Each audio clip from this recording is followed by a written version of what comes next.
The following is a presentation of ESPN on ABC.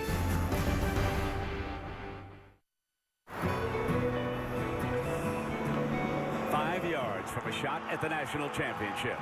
The clock is moving. Murray, it's caught by Conley at the 5. We can't stop the clock. 9 months of devastation. We ran out of time. Or motivation. Raise my flag, down my clothes. Quarterback Aaron Murray returns for a 5th year and a final BCS run. He leads the Bulldogs back with a 79-mile gut check to Clemson's famed Death Valley.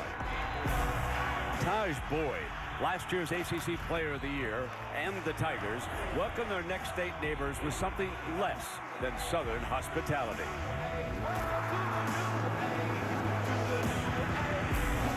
With unfinished business on both sides, a victory gives the winner a chance to fulfill their championship dreams. It's high stakes in South Carolina.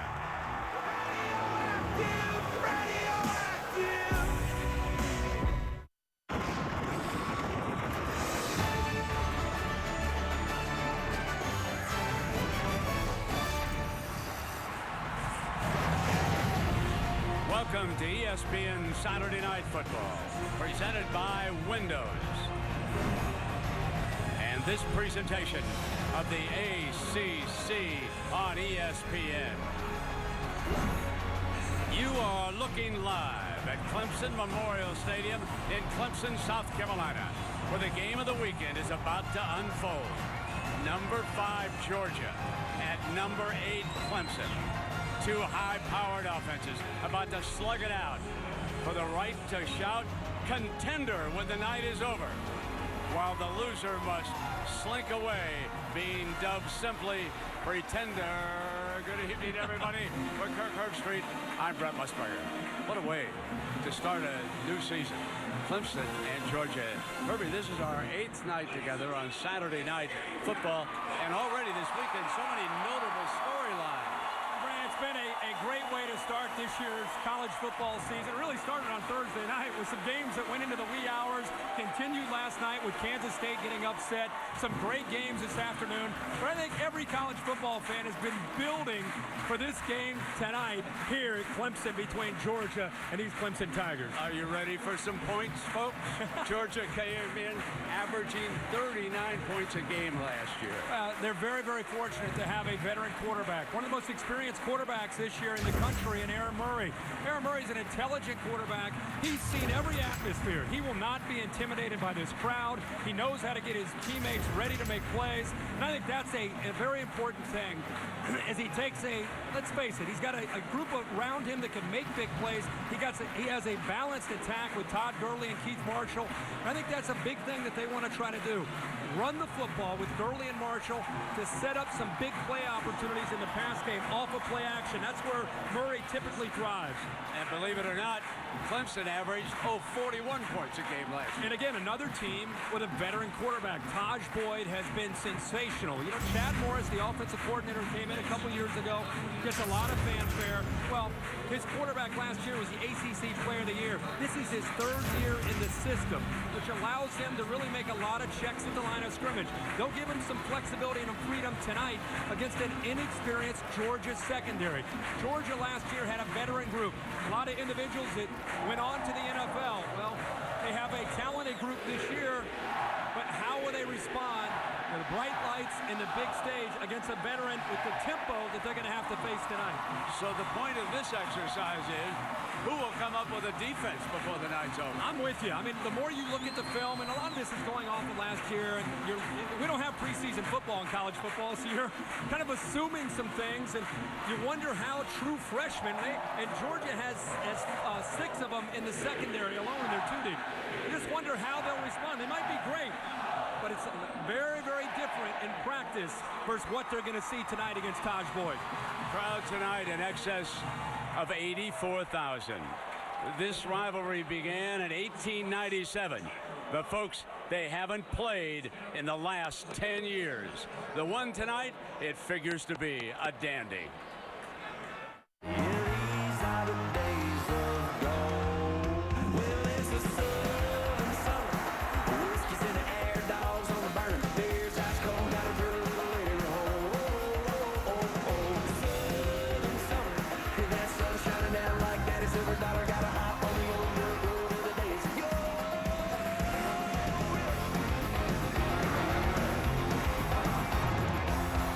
Nissan pregame rush with John Saunders and Jesse Palmer is next after these messages. Yo, I got dibs. Guys. While you're up, can you give me a cold drink? Georgia's Todd Gurley. He rushed for better than 1,300 yards and scored 17 touchdowns. And on the other side, the game breaker for Clemson, Sammy Watkins. They will try to go deep with him tonight.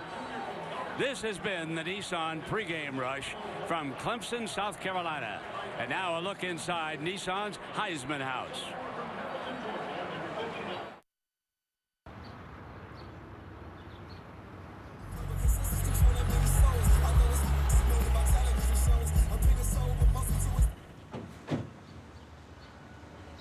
Lemonade on the front porch?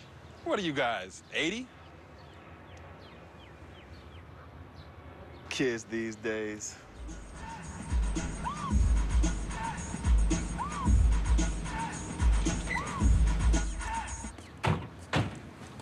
Lemonade on the front porch? What are you guys, 80? Kids these days, Earl. I mean. This is Dick's Sporting Goods Kickoff Week. One of the great traditions that you have to see at least once.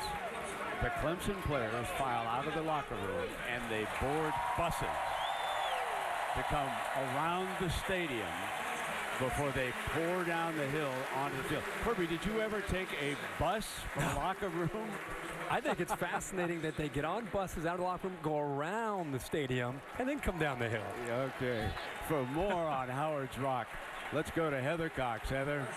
Brett, thanks so much. This iconic rock actually came from California's Death Valley and has been Clemson's good luck charm for nearly 50 years. But it's not quite the rock it used to be. It was vandalized in early June. They broke into the stadium, broke the protective paste, chipped away about 20% of the rock, which is yet to be recovered. Now, to date, there have been 3 arrests, and no surprise, Clemson has certainly increased security. There's more lighting, more security cameras, and a much better protective cover. Now, Brett and Herbie, if you're wondering where the tradition started, it was back in the 60s when Coach Howard infamously said to his team, if you can't give me 110%, keep your filthy hands off my rock. And guys, we'll see if the rock, even though it's 20% small, will still bring its magic tonight. Thank you, Heather. And so the team boarded those 3 buses. Coach Dabo Sweeney is on bus number 1, and they will now prepare to drive around the stadium. Herbie, you can just feel the emotion and the thoughts of the players as they come around the stadium knowing that they're going to be met by 84,000, and they'll run down onto this field and the balloons will come up. It is spectacular. Just like all great traditions, you sometimes select a school to be a part of a tradition like this. They've been lifting weights since they beat LSU, thinking about what they could achieve in 2013, and now they're on the bus for the first time here in Death Valley, about to come down the hill. Herbie, I've seen this many, many times, but I have never watched it live from this point. No. It'll take these buses now about 1 minute to come around the stadium. And there are some fans outside, those unlucky ones who don't have tickets, and they will applaud and wave to the team as they come around now to the far end of Clemson Memorial Stadium. And here comes the motorcade. What a scene. And what a moment.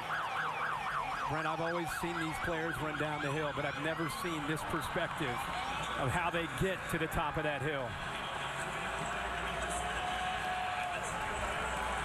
About to run down that hill into Death Valley and take on the number 5 team in the nation, the Georgia Bulldogs. Just one of those unbelievable traditions in college football, and it never grows old. If you like to go to different stadiums around the country to see one game, I would recommend be sure that Clemson is on that list. It is spectacular.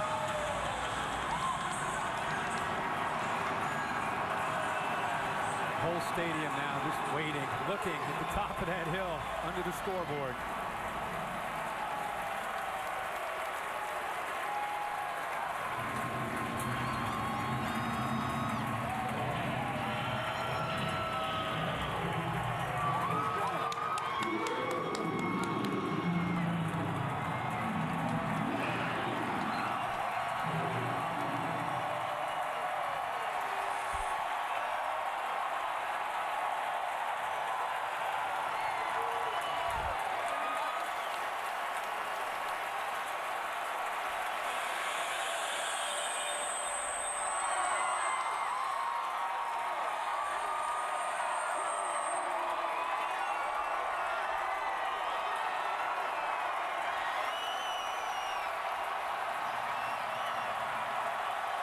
Ladies and gentlemen, I called this Clemson entrance the most exciting 25 seconds in college football back in 1985, and it remains true today.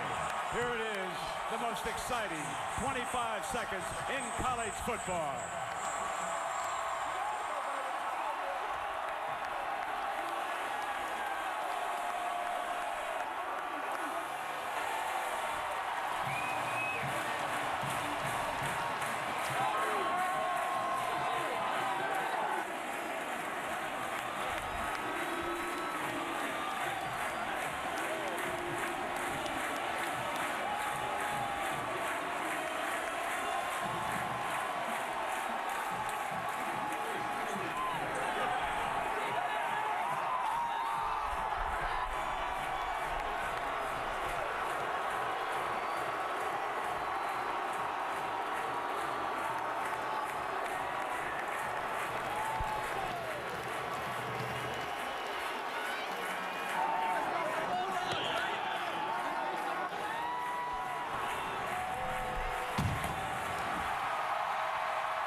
Even Georgia had to take a peek.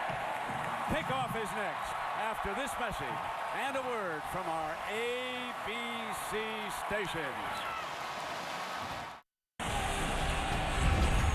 We welcome you back to ESPN Saturday Night Football, number 5 against number 8. And we have got humidity in the South Carolina area here tonight, but our forecast is mostly clear. There were some thunderstorms earlier today. Dabo Sweeney, who's done an outstanding job at Clemson, standing by with Heather, so let's go to them now. Brent, thanks so much. Coach, as we just saw you run down the hill, you can tell that the energy and the stakes are at an all-time high. What indications has your team given you today that they're ready for this challenge? Well, biggest thing is just, this is why you do it. You know, have some fun. Enjoy the moment, enjoy the opportunity. Make no mistake, the fun's in the winning. 5 or 6 plays that'll make the difference tonight. We got to play every play with a toughness, an effort, and just a can't-be-denied attitude all night long. But, you know, enjoy it. Coach, congrats. Enjoy it. Thank you. Brent? Well, there are some Georgia fans here tonight. If you look hard enough, you can see Dog Red over there in the corner. The cheerleaders and the band, of course, both here. Batalon, the mascot. Uga's got his air-conditioned seat to watch. And Aaron Murray begins to loosen up. Young man, a Heisman Trophy candidate. Finished off the year with a bowl victory over Nebraska. Came ever so close to playing for a national championship. So unfinished business for him. Georgia won the toss, Herbie, and they are going to defer their coach Mark Richt. And that means we're going to get a good look at Taj Boyd and the Tigers offense to start this season off. They're going to be very aggressive in how they attack. from the very first snap against this youthful Georgia defense.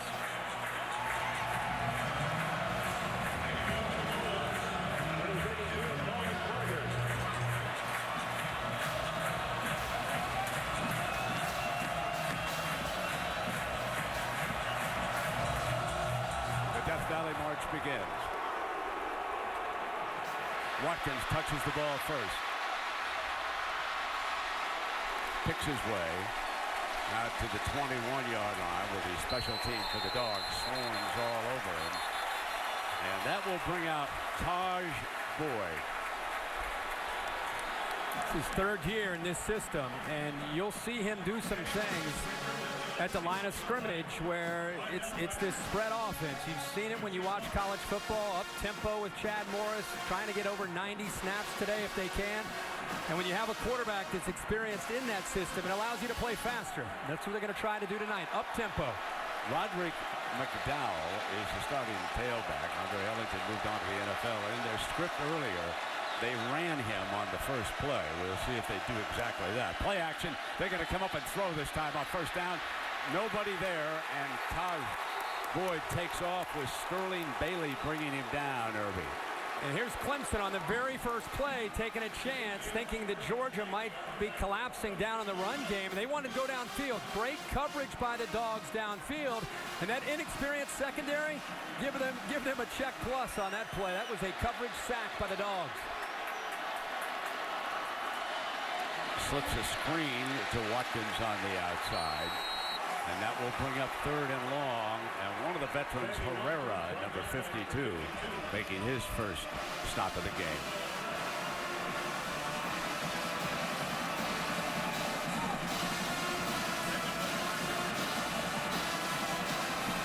Chad Morris is in his third year calling plays.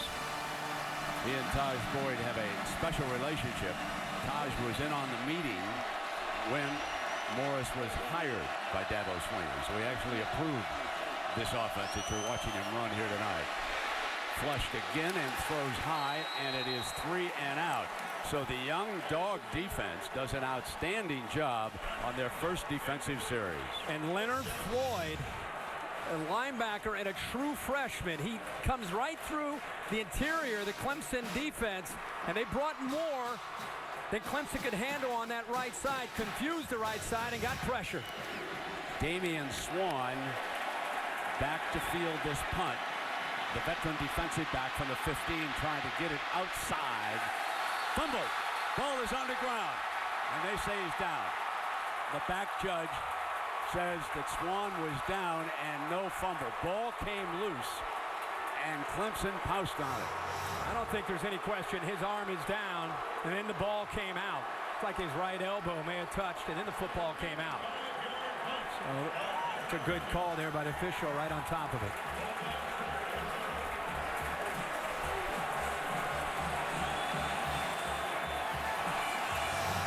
So the Dogs will start from their own 20-yard line.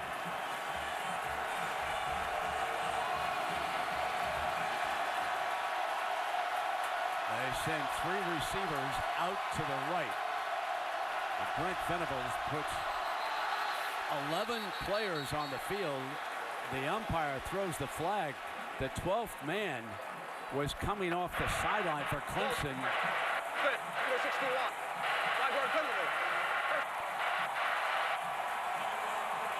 So, Herbie, the Tigers are lucky that time they were short-handed. Yeah, Robert Smith, one of the leaders in the secondary. I don't know what he was waiting on, but Clemson catches a break with a 5-yard penalty on Georgia. But Robert Smith wasn't even on the field till the ball was snapped. Now Murray, after covering that, gets it into Gurley's hands, and he is gang tackled. The Tigers crawl all over Gurley after the reception. This is Brent Venables' goal tonight. The defensive coordinator gang tackled the big back. Get after him with a lot of bodies. He's got to be proud of that effort there on the swing pass off to the right.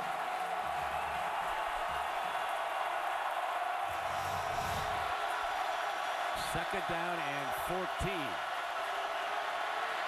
Murray steps up, and it is complete to Chris Conley. So Aaron Murray is the senior from Plant High School in Tampa, Florida. He's been working on his footwork during the offseason. 42nd career start, 4-year starter, which is very rare in Athens. His experience will be big tonight. Has time, incomplete. Malcolm Mitchell, number 26, the intended target that time. The knock on Murray is he's a rhythmic quarterback. He wants to get back, hitch, ball out. Watch here. He has to hitch, hitch, hitch. He's not as accurate with his throw when you make him hold on to the football. It's a good series that time to start the game for Brent Venables and the Tigers defense. Colin Barber back, and here comes Watkins again. Remember, he has touched the ball on the kickoff. They threw to him, so putting the ball in number 2's hands. Beautiful punt. Fair catch. At the 24-yard line. Second series coming up.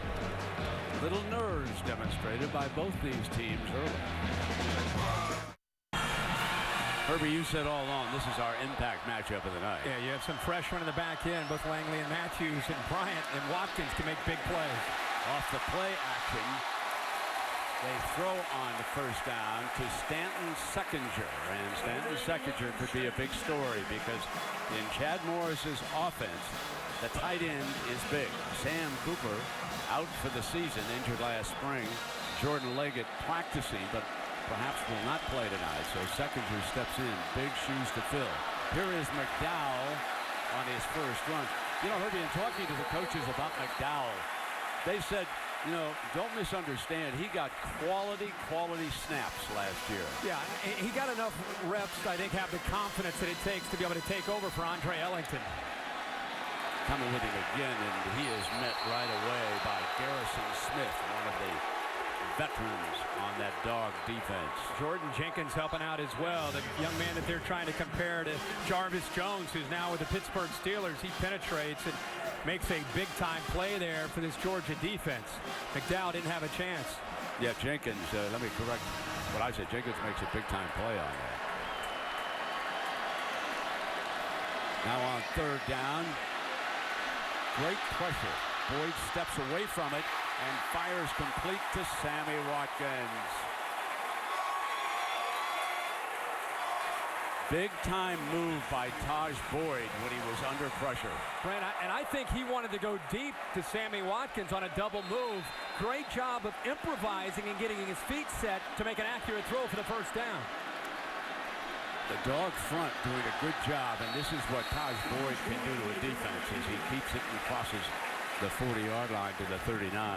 Well, now they start picking up first downs. That's when they really will get the tempo going to try to get the defense on its heels. And Georgia has a player down.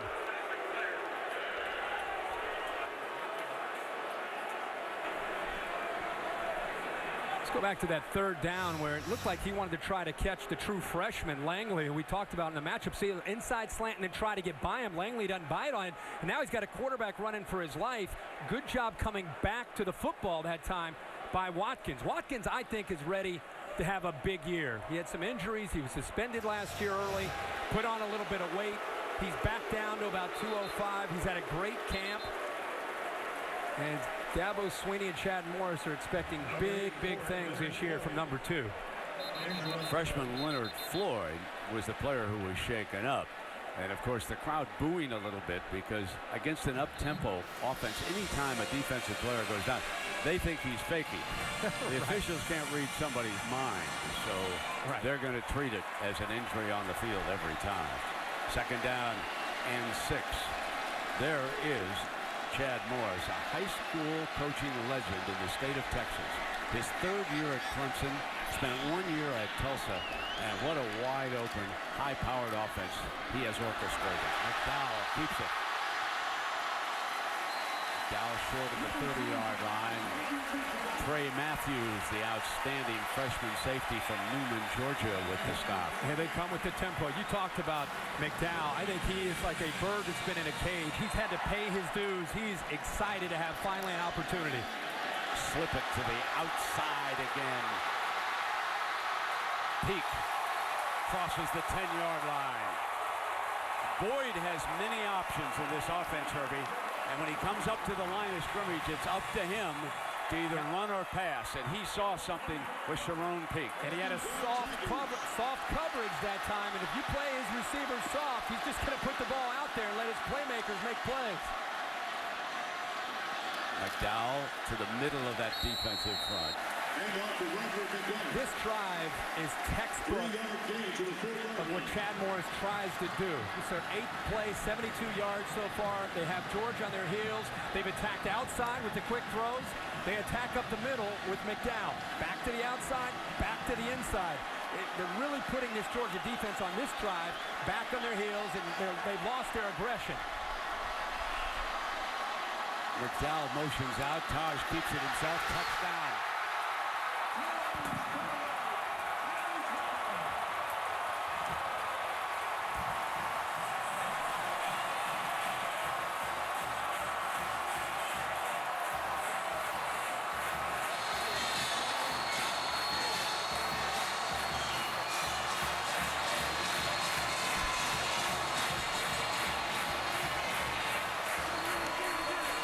So after 3 and out, the Tigers march from their own 24 to the touchdown.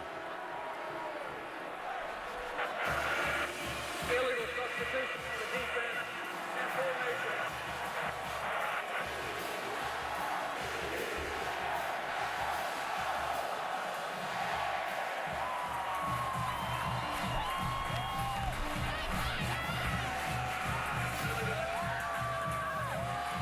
Chandler, Catanzaro on for the extra point. And what a hero he was last New Year's Eve in Atlanta. The Chick-fil-A Bowl, they came down the field. And on the last play of the game, it was Catanzaro who sent the ball through the uprights and gave Clemson the victory over LSU. Tacks on the extra point. Taj Boyd that night was spectacular in Atlanta. He had the first touchdown in that game, and here he is again, Herbie. Putting the culmination to this drive. Execution perfect to Taj Boyd into the end zone for the first touchdown. Saturday Night Football on ABC, presented by Windows. Brought to you by Windows. Dick's Sporting Goods. Every season starts at Dick's. And Chevrolet. Find new roads. First Friday parade. It's been held the day before the first home game every year since 1974 here at Clemson.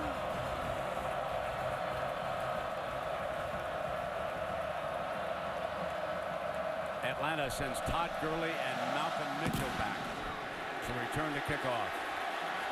Mitchell will let this one go, and it'll come out on the 25-yard line, where it will be first down and 10. And Herbie, you said during that commercial, now we're going to find out what Aaron Murray is made of here early tonight. Well, last time you and I had Aaron Murray on the road, it was South Carolina. The game got away from him and the Bulldogs in a hurry. Similar atmosphere, and now they're down.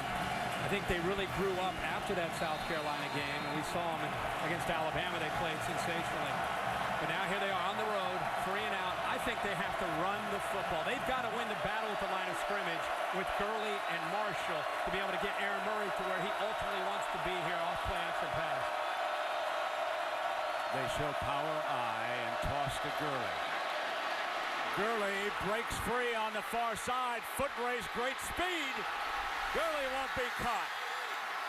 It took one play from scrimmage for sophomore Todd Gurley to take it 75 yards, and the Dogs are an extra point away from a tie. Let the points begin. He just said, run the football. Get that running game going, and then that opens things up for Aaron Murray. Now, we're going to talk a lot about Todd Gurley, but a lot of attention needs to go to Quayon Hicks, the fullback number 48, who opened that hole up, and Arthur Lynch, the big tight end. 2 big blocks. Patrick Belis is on to kick the extra point.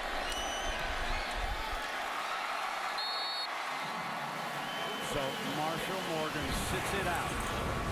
What you love about Gurley is he runs through arm tackles, but here he got out in the open and he shows that he has some speed. He can take it all the way to the end zone. That's a big play for Georgia.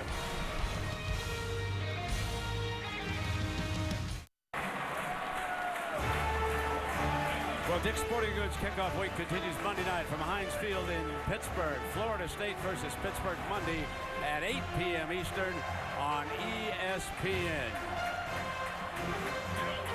So Todd Gurley, the first rushing play of the night for the Dogs. And he takes it for the touchdown, and we are knotted up at 7. Barber's kickoff fielded at the 5-yard line by Bryant. Latavius Bryant, one of the wide receivers, returns this one. Brent, I know you know John Robinson, former USC coach. He'd be proud of this student body right guard. Chris Burnett pulls around. He's lit there at number 3, gets a great block. The fullback Hicks has a nice block. The tight end Arthur Lynch, they open that play up. Gurley is a great back, but when you open up a hole like this, gives you an indication. Gurley's not just a powerful back to run through tackles, but he's got great speed. I want to talk about the Heisman Trophy, folks. You're looking at a candidate right there. No doubt. He could be the best back in the country. Number 3. Yep. Zach Brooks is now your running back for Clemson. Taj Boyd pulls it away, flips it to Watkins again. Watkins breaks a tackle. Great breakout speed in a foot race. Watkins goes. Touchdown. Oh, my. Back-to-back huge plays from scrimmage. This one's 77 yards from Taj Boyd to Sammy Watkins.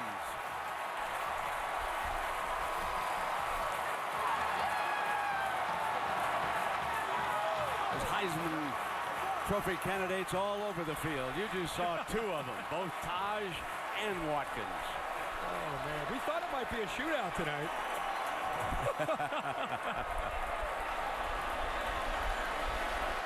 Catanzaro knocks it through the uprights.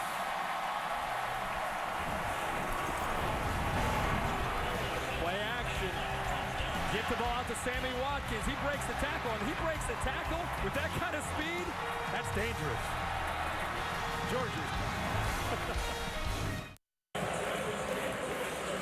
Folks, if you just joined us, these 2 teams both started 3 and out. Since then, on the last 3 plays from scrimmage, we've had 3 long touchdowns. Well, Taj Boyd was not that long. It was a long drive. It's 14-7 Tigers. Again coming out of the 25. When you go back to this play, and you can see the safety, Chris Norman, get out of position on the play action. He bites up with this action right here. Once he gets out of position, you see how quick Boyd gets rid of the football, but the adjustment by Sammy Watkins to get back, the ball's thrown behind him, makes the catch, and this is what he can do with this kind of speed. One arm tackle, he breaks.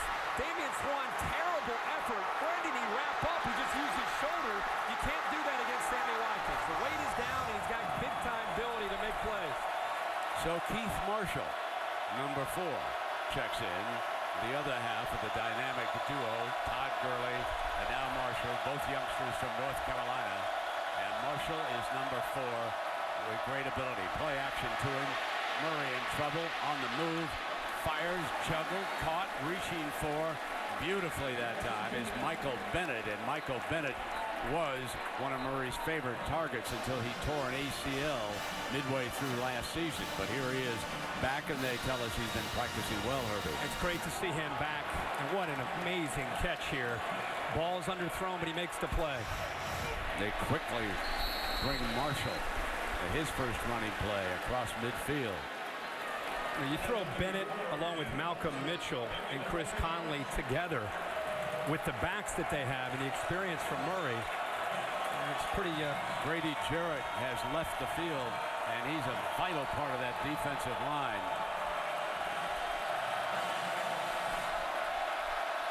Second down and 4. He sees man-to-man coverage on the outside. See if he checks and tries to go downfield. Doing just that. Incomplete and a penalty flag. Bennett was roughed up. Breland had the coverage over there. He started at one corner tonight. and Robinson at the other. Number 17. By rule, the ball is placed at the spot of the foul. Automatic first down. Jam coverage. Ball's in the air, and he still has contact. Yeah, no question. Yeah, official's right there, standing right in front of him. Kept his He right jammed hand. him. The jam was okay, but once the ball's in the air, you can't continue to hit the receiver. Yeah, he kept his right hand right on it. First down and 10.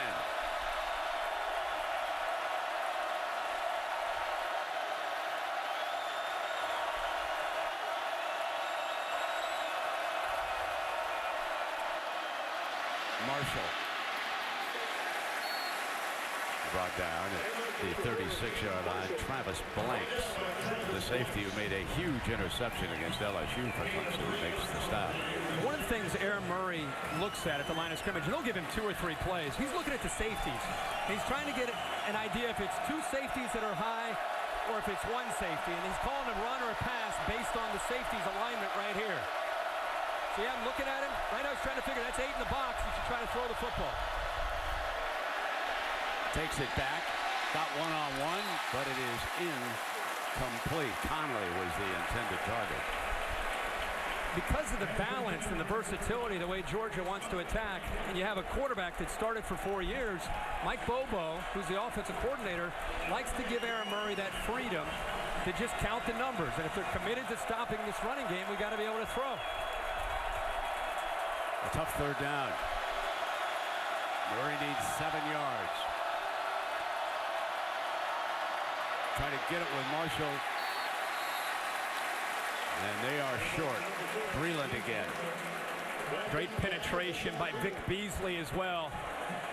Vic Beasley at 235 pounds, able to get off his man with quickness. They say he's one of the strongest guys on this team, even though he's only 235 pounds. Gonna go for it. It's 4th down and 4. This shows you that the field goal situation for Georgia is very shaky tonight. Fires out to the outside, breaking a tackle, Justin Scott Wesley that time, and they pick up the first down at the 23-yard line. A 4th down completion by Aaron Murray. He's throwing the tight ends and these receivers. There's 7 or 8 different players that are reliable and can make plays. Great throw that time on 4th down. He stepped right into it, made an accurate throw. Todd Gurley returns as the I-back. Here is number 3 again to the 20-yard line, and Deshaun Williams making the stop. Clemson trying to rotate bodies. There's Gurley walking off a little gingerly. Jenkins is shaken up on the Clemson sideline, but Grady Jarrett, number 50, has returned to the defensive line. And he is quite a story defensively. Now Gurley goes off on the other sideline. Let's see him at the end of this play, Herbie, and see.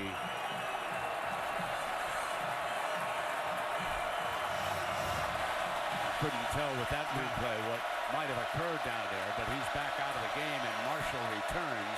Marshall into the middle of that defensive front. He's short of the 25-yard line. We referred to the kicking situation.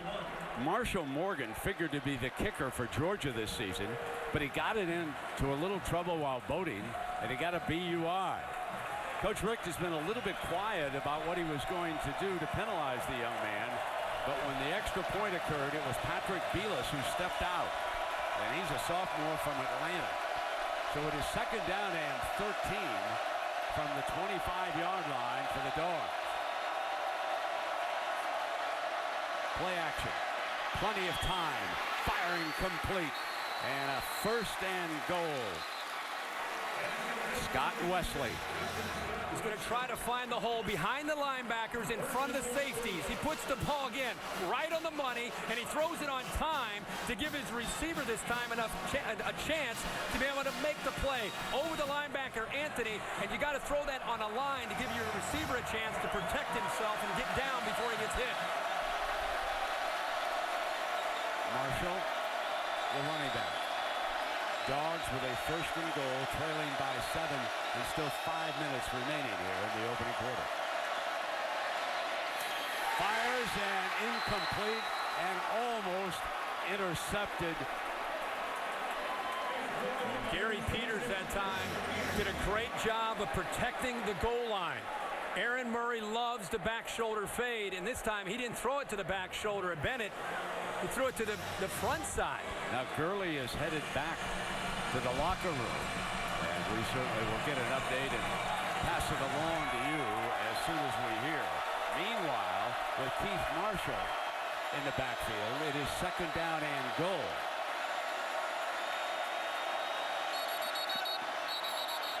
The play is stopped by the official. Prior to the snap, timeout. Clemson, their first charge timeout of the half. So the defense saw something, coached by Brent Venables, who came to the Tigers from Oklahoma, where he worked for Bob Stoops. And Gurley headed on inside the Dogs' locker room. You know, the other thing is Malcolm Mitchell, their best receiver, has not been on the field the last series either. So you've got a, you know, I know we're seeing points, but a hard-hitting game tonight. You take Malcolm Mitchell and Todd Gurley, two of their superstars, out of the lineup. That's pretty significant. Heather, what do you hear about Mitchell down below? Well, right now Mitchell does have a bag of ice on his right knee. I'm still waiting to hear whether or not he can return. Todd Gurley has gone back to the locker room, like you saw. Also, Clemson's DB Martin Jenkins in the locker room. He had a separated shoulder. They're trying to get that back in so he can finish out the game. More to come, guys. Thanks, Heather. And meanwhile, the Dogs with a second down and goal from just outside the 5-yard line. Remember, Mitchell was back returning kickoffs, and then they had to take him off before the last Clemson kick. So here's your second down and goal. And it's Marshall's turn.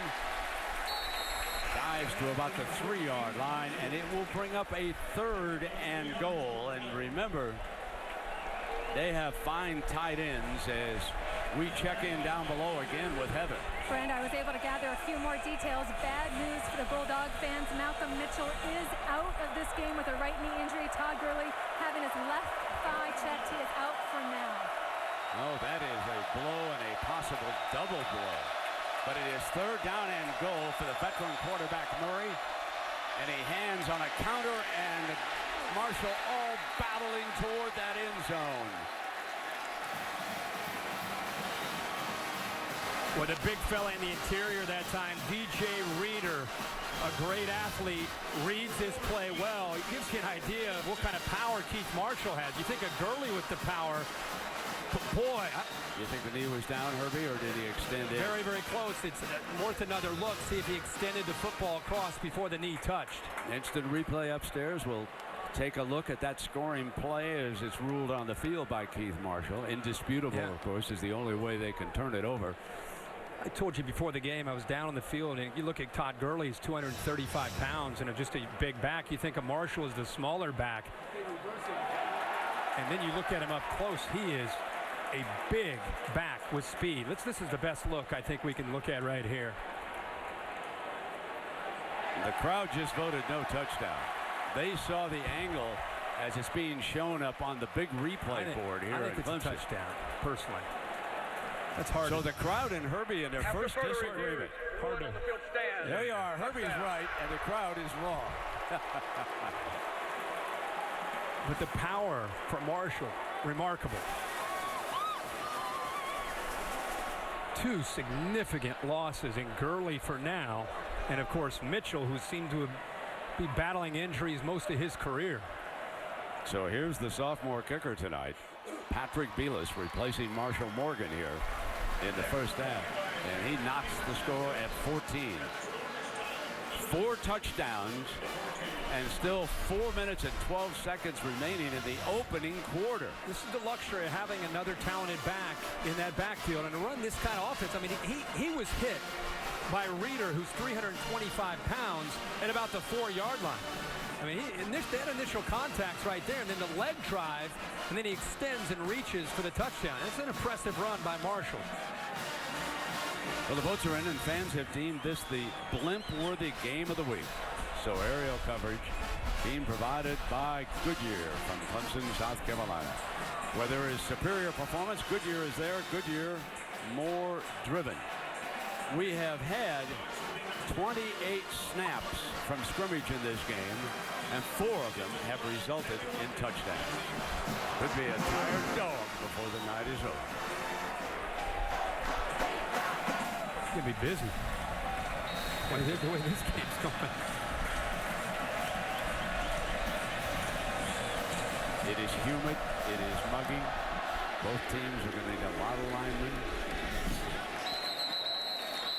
And this one will come out on the 25-yard line, and here comes Taj Boyd. And ever since the 3 and out, they put together a 9-play drive, and then they hit the big touchdown to Sammy Watkins, where he broke the arm tackle by Damian Swan.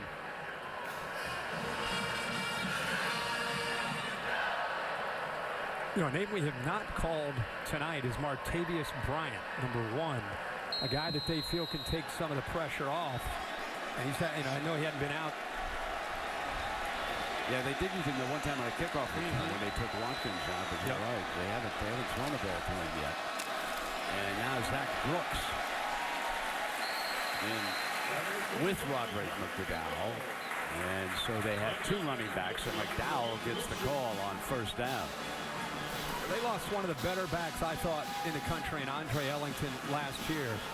But they've recruited very, very well at this position. McDowell's paid his dues, and the senior feels that it's his turn. He and Zach Brooks, both the top 2 backs they have. The hole on the left side. You know when we gained, I think, a lot of appreciation for McDowell?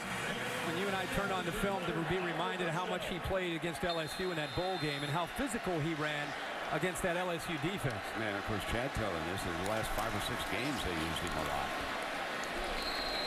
So they're moving behind this offensive line, and here's good news for the Georgia Bulldogs. Gurley is returning, and it looks like he means business the way he's carrying that helmet. So the big fella appears ready to go back in. Howard and Brooks are now the 2 running backs. That's Brooks in motion. And they bring Watkins on the end around, and he cuts back to the middle, trying to get him daylight. And the Dogs were very disciplined on defense that time, and they did not give him a lot of space. Sterling Bailey, number 58, helped blow it up. Yeah, and also Josh Dawson, the sophomore. He's kind of a defensive end, outside linebacker, 91. Did a good job of staying home and staying disciplined there. Remember, this tempo wears you out on a hot, humid night like this. It's not just trying to match up from the XO standpoint. It's dealing with the tempo and the way they're attacking as quickly as they are.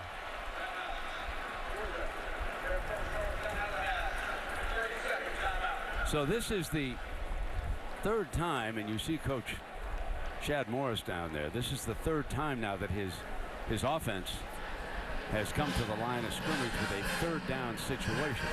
They were stopped in their opening series, 3 and out, but they certainly converted the second one, and now he is down there with Taj Boyd making the big call. Something to keep in mind, just kind of a bigger picture issue potentially for Georgia. We're still early in this game, and it's hot, and it's humid. There's going to be a lot of points and a lot of hitting. Noticed. And they have, yeah, I have. And they play South Carolina next week, and a couple weeks later they play LSU. So it's not just about this game, a non-conference game. It's about getting out of this game healthy and being ready for some big, even bigger games down the road. So you have to keep an eye on their depth. They've already lost Malcolm Mitchell for this game, and we've seen Gurley have to go in and get taped up. So it's something, if you're a Georgia fan, you're concerned about. Yeah, absolutely. So here is your 3rd down and 8 now for Clemson. Press coverage by the corner at the bottom. You can see Swan tightening up. Taj is in trouble, and he's going to have to throw it away. I don't think that ball got to the line of scrimmage. Well, that was close. That is Jenkins again. So he's putting the heat on Taj Boyd. And Herbie, they apparently ruled that it did. Yeah, but there wasn't a receiver anywhere close to that. He was outside of the tackle box. He threw it. to the bench, and it did not reach the line of scrimmage. So Swan is back. Pinion punting it. Lets it roll. Can Clemson down it? They do. At the 3-yard line. Tough field position coming up for Murray and the Dogs.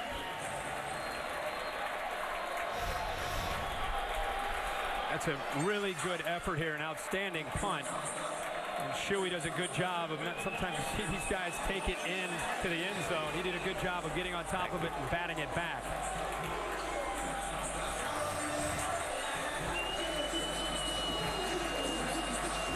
So backed up in the shadow of their own goal line.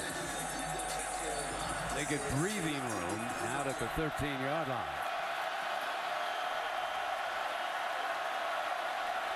Keith Marshall continues as the Dogs running back.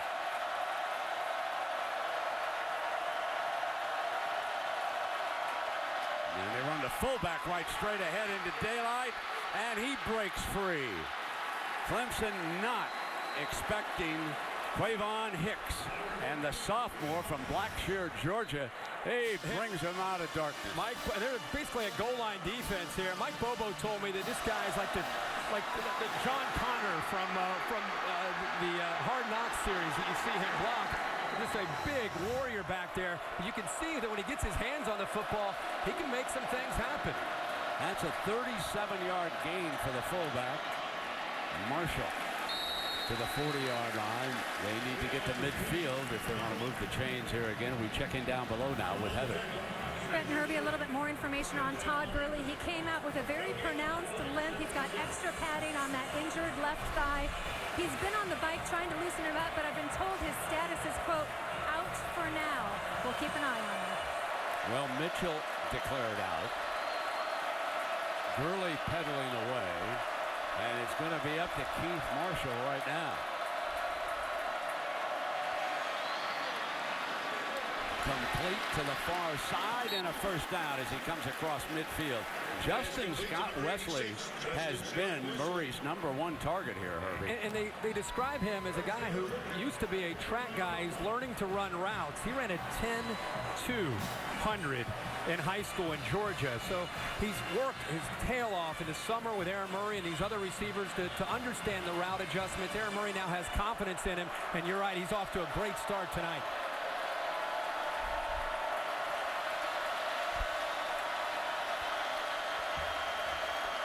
The defender jumped back after coming across the line.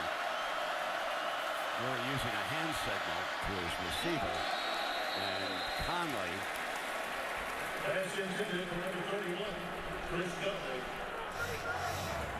Looked like that ball may have been tipped close to the line of scrimmage. And they short hopped it. Yeah. That's pretty clear right there. So ball will be spotted back at the 49-yard line of Clemson. The first down marker is at the 39-yard line. So it's second down and 10.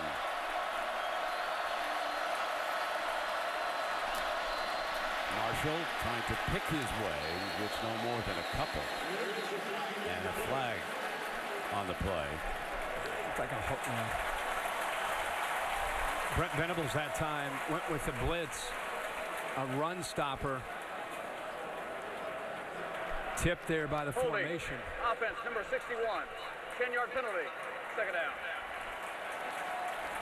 Georgia is a versatile offense. They'll line up in 4 wide receivers. They'll line up in an I formation. Venables said, a big thing we have to do is be violent at the line of scrimmage, whether it's the defensive line or linebackers. So when we looked at film of Florida last year against Georgia, and you look at South Carolina, said that Mike Bobo there on the left, his offense, when they get into a rhythm and they can run the football, they're tough to stop. We've got to win that battle up front. So with the penalty, the ball is brought back to the 41 of Georgia, and it is second down and 20.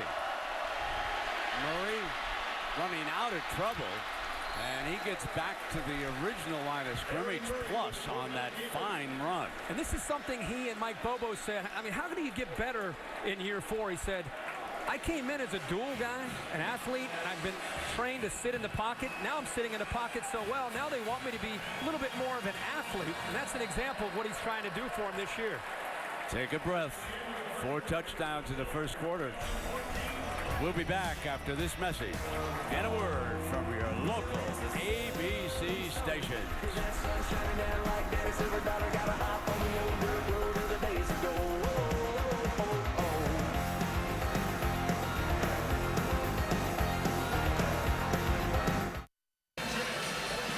From Clemson, South Carolina, we start the second quarter. Georgia 14, Clemson 14. 3rd down and 10. They must reach Clemson's 39-yard line for a first down. Murray fires far side, got the first down.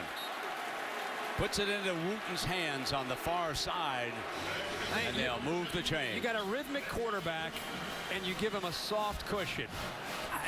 That doesn't make a lot of sense on 3rd down. Murray gets in the shotgun. He takes a couple steps back. No press at all. Wooten didn't have to work to get off the line of scrimmage. He gets to where he needs to go for the first down, turns around, and a veteran quarterback puts the ball right on the money. Ball spotted at the 36-yard line, and Marshall hit in the backfield by Wiggins. Wiggins with it. There's a terrific upside here at Clemson. The coach is talking about it. He's one of the young'uns. A true freshman, and that play just took too long in developing. And with a blitz on there from Wiggins, right by the time Marshall had the football, he's getting hit by the freshman.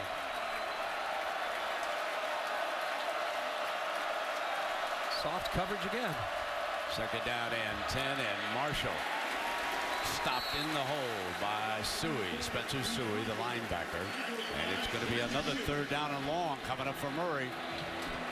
Let's see the coverage here. Remember the last time on 3rd down, they had 2 receivers to the left. Looks like there'll be 2 receivers to the right, and you've got that cushion there. Again, with Aaron Murray, a rhythmic quarterback. If you don't challenge the receivers off the ball, it's going to make it easy. Now they're going to try to make an adjustment, it looks like. Must reach the 26-yard line here.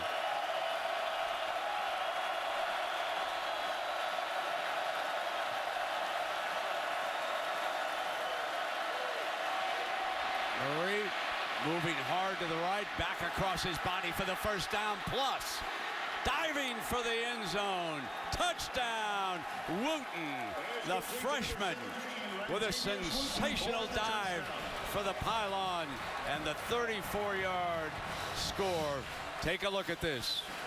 Great effort here by Wooten. We'll see if he extends before he goes down. The might have been out of bounds. Yeah, that left hand may have touched out of bounds. How about Aaron Murray? Penetration by Grady Jarrett. How do you get better in your 4th year? You keep trying to grow. Yeah, he's out of bounds before the ball extended. Being reviewed upstairs, so the play has been stopped before the extra point alignment is out on the field for Georgia. But of course, it'll be 1st and goal down around the 1-yard line. So that's the worst thing that can happen here to the Bulldogs. Remember that. And if this goes against them, it's not all that bad when you've got 220-pound Keith Marshall ready to go. Remember, this drive started back on the 3-yard line. So they are knocking on the door right now. Remember that big run by the fullback Hicks. That came on 1st down, and that really bailed them out. It sure did. They were penned inside the 5-yard line. Great effort by Wooten, but Aaron Murray told us this week that he wanted to try to keep plays alive. Watch Jarrett in the middle, beats his man, gets through, and there's Murray trying to keep a play alive. In the past, he may have given up on that, maybe thrown the ball away. This time, he uses athletic ability to keep it alive, makes the defense get out of position, and then by keeping it alive, Wooten was able to find a hole in coverage and eventually pick up big yards. After further review, the runner's knee was down prior to the ball breaking the plane of the goal line. The ball will be placed just inside the 1-yard line. 1st and goal. The game clock will start on the ready for play signal. And the youngster over on the sideline table over there getting a little additional tape. One of those nights.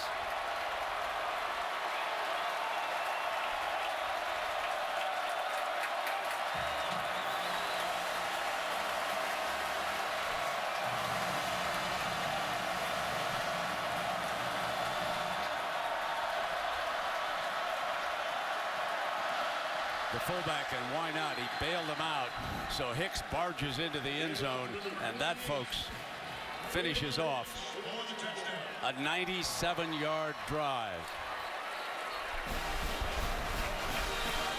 And you're right, how fitting. The big run to get him out of that difficult position inside their 5-yard line and let the big fella finish it off. Started it with Herbie with that 37-yarder. He's known to be a blocker. I think Mike Bobo just gave him a dive just to kind of say, hey, we really appreciate your effort opening up these holes for these great backs. Here's the ball once. Goes 37 yards. So Belis tacks on his 3rd extra point of the night. This, of course, setting it up as Wooten dives to the 1. And then the young man from Blackshear, Georgia, 257, and he delivers a powerful punt. Georgia's first lead of the night, 21-14 over Clemson, and they will kick it off.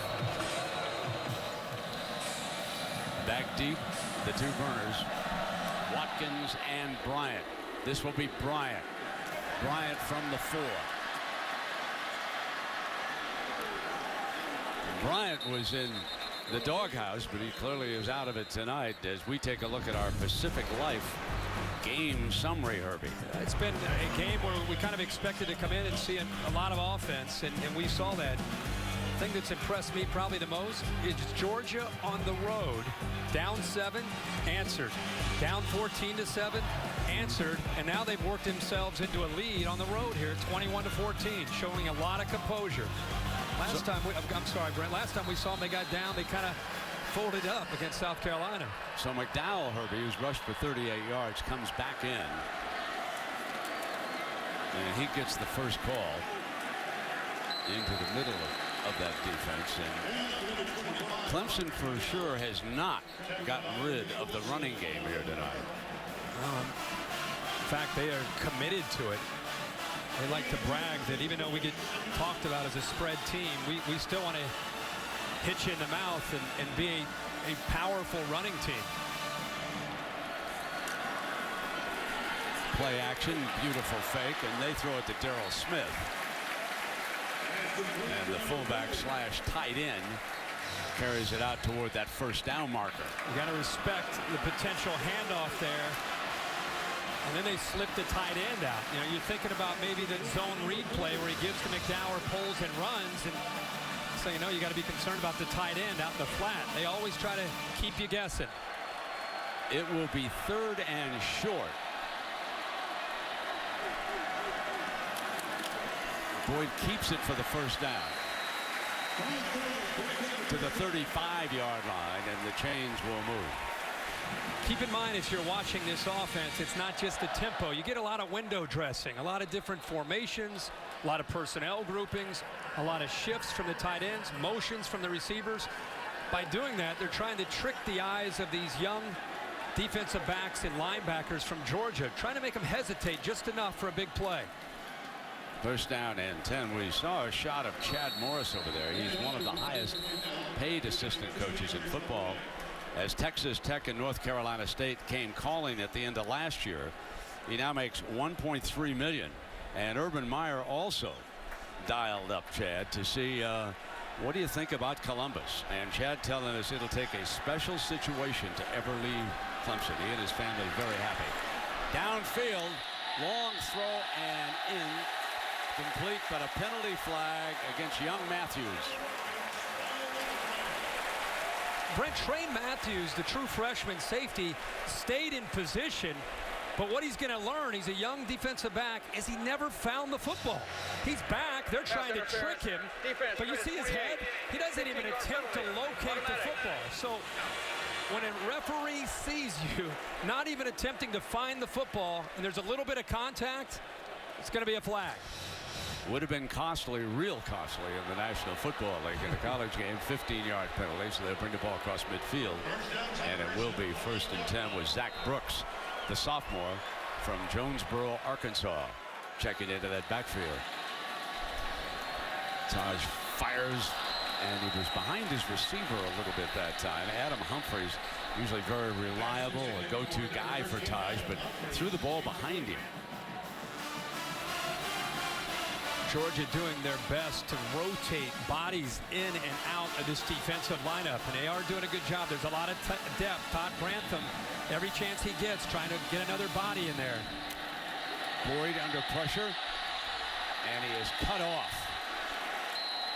So he saw the middle, but Ray Drew saw it too, and he brings the Clemson quarterback down. It brought Rameek Wilson on a linebacker blitz, and Taj Boyd's awareness allowed him to at least step up in the pocket, but that was really good pursuit by the Dogs defense. And another Dog defender is down, and that is Jordan Jenkins. So Todd Gurley pedaling away on a bicycle. Malcolm Mitchell declared out, and now another of their fine veterans shaken up.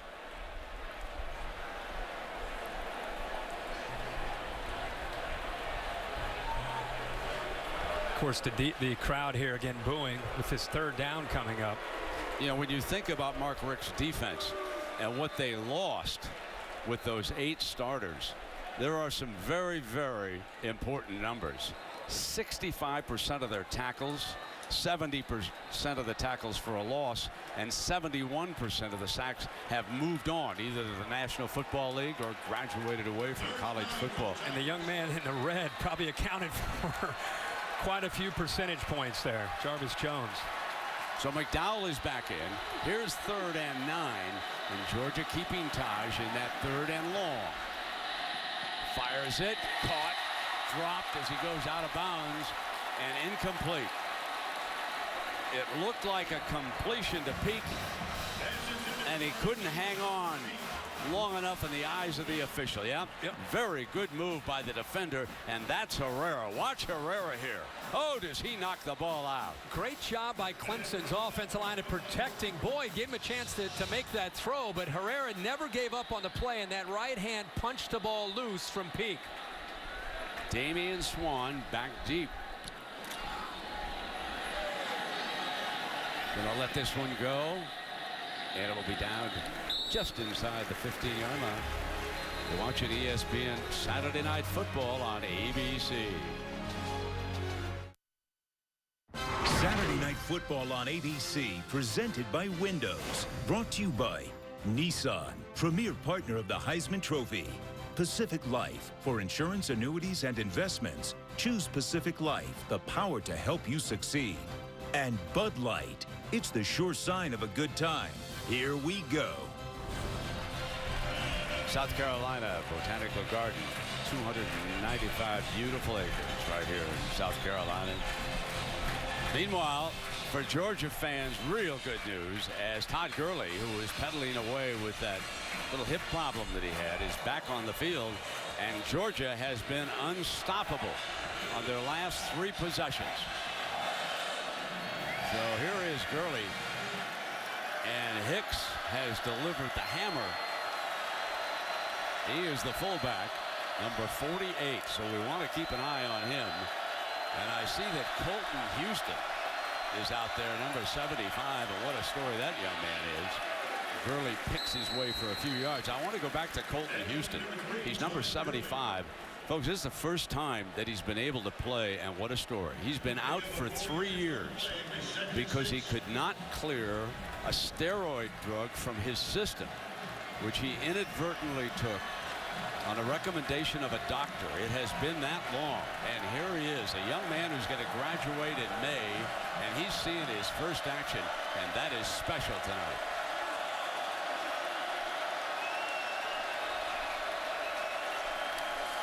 Gurley behind the middle of that line, and Clemson playing with a little more verve. There is a flag on the play.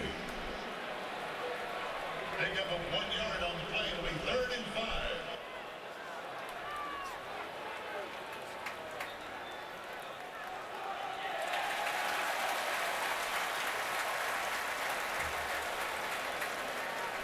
So let's check in down below with Heather. Brent, you were talking about Colton Houston and his battle. It started with a steroid injection, like you said, following shoulder surgery before he enrolled at Georgia. The problem As we hear the official call the personal foul, was that the steroid stuck in his system. It didn't dissipate, so he kept having positive drug tests. So Houston tried everything, aggressive massage, sweat therapy, even surgery, where they removed that tissue where the drugs seemed to be concentrated. And finally, after 3 long years, he succeeded with that clean drug test and has been cleared to play. And guys, he looked like a kid on Christmas morning during pregame, just a huge grin on his face, tons of emotion for Kelton Houston. And the coaches have to say he's very athletic, too. They're not just being nice to the big fella. They say he's a player. Played some guard, and now he's over there at right tackle. Murray steps back and puts it in Jay Rome's hands. Jay Rome, one of the tight ends, hit by Suey. Jay Rome's daddy was a tremendous two-sport athlete here at Clemson. He played football and basketball. Drafted in both the NFL and the NBA. So 87 makes his presence felt. So here we come to 3rd and 5 for Murray. Remember, they haven't been stopped in their last 3 drives. Gurley stays in the backfield.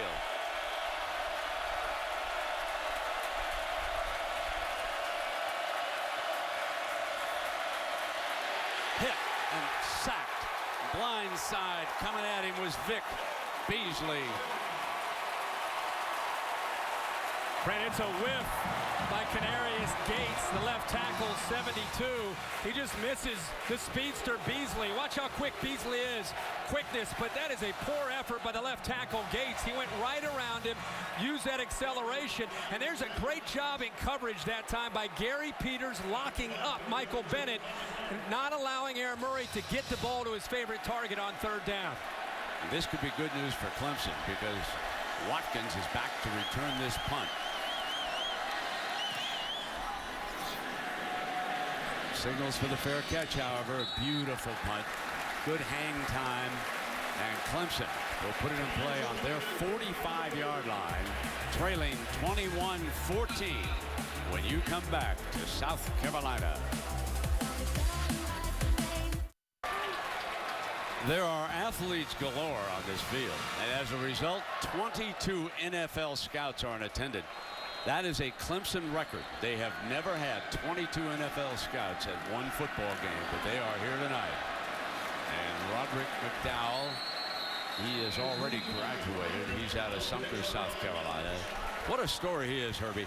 He was born with a club foot. That's right. His right foot is a half size smaller, and it was corrected as a youngster with surgery, and now that has become his strong leg. And he'll tell you when he cuts, he loves to cut off of that right foot. Would work just fine right now.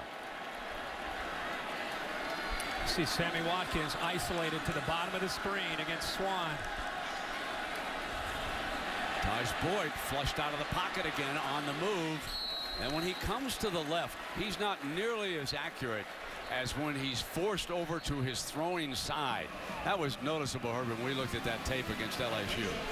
Something that he's really worked hard on just to become a complete quarterback. I love the awareness. The Georgia defense there started with a safety protecting the corner Swan as he started his cadence, and then he moved to the middle of the field, and then he made a check there to try to get that isolation with his best receiver, Sammy Watkins. Back in that 3rd down situation again. Almost intercepted. Herrera couldn't hang on. That is a great job by Herrera, feeling the route, anticipating 3rd and short. He's lined up in the region with Sammy Watkins. He knows he wants to get the ball. Look at him undercut that and anticipate the short throw to Watkins. Great job that time by Herrera. He was unable to hold on to the football and secure it. But a great read. McGowan goes back deep to receive this punt for Georgia.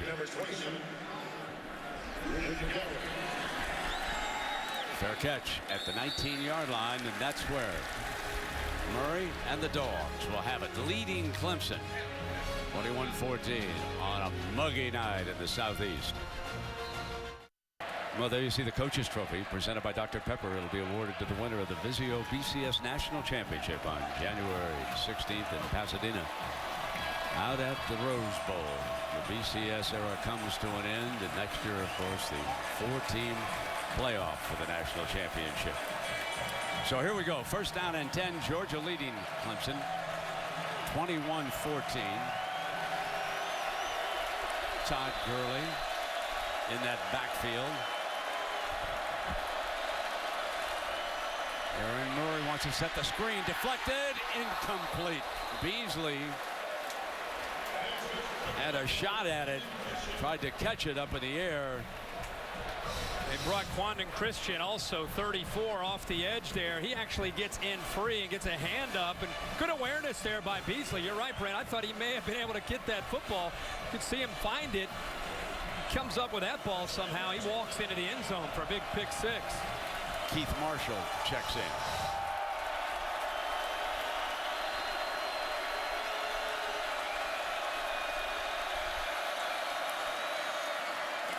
Second and 10, nothing doing.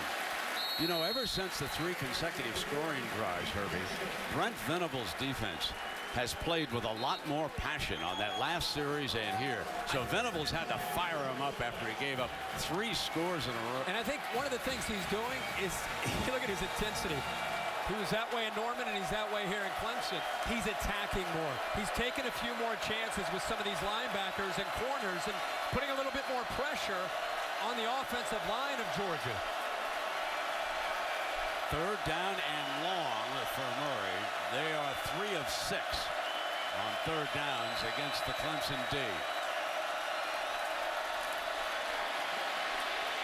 Fumble, ball on the ground. Tug of war underneath. Clemson player has it. A turnover on the sack by the quarterback. Brent, you just talked about Brent Venables, and we talked about the pressure, and he saves it for third down, disguising pressure. Look at the movement from the orange jerseys. Travis Blanks comes up off to the left there. Looks like he's bringing pressure, and at the last second, he's able to drop back, and then they bring Stephon Anthony along with Huey. They get in there, get pressure, and knock the ball out. Linebackers on just a kind of a cross blitz there, but confusion up front was the key. Again, attacking Georgia's offensive line. And Spencer Sewell, he was Johnny on the spot, wasn't he? McDowell will be the running back. Looking for the tying touchdown. They'll start in the red zone. Taj Boyd takes it down to the 10-yard line. Be second down. A very dangerous runner down here in the red zone. And a lot of the NFL scouts that we mentioned, they're keeping a very close eye on Taj Boyd. He has reminded some of Russell Wilson with his escapability and his arm. He did not project as a first-rounder last year, so he came back for the final season, hands it off. First down. It'll be first and goal. There's great vision this time by our guy McDowell. He's worked hard tonight. Watch this jump cut. A little bit of penetration, the vision, the jump cut, and then the acceleration and power to be able to pick up that first down.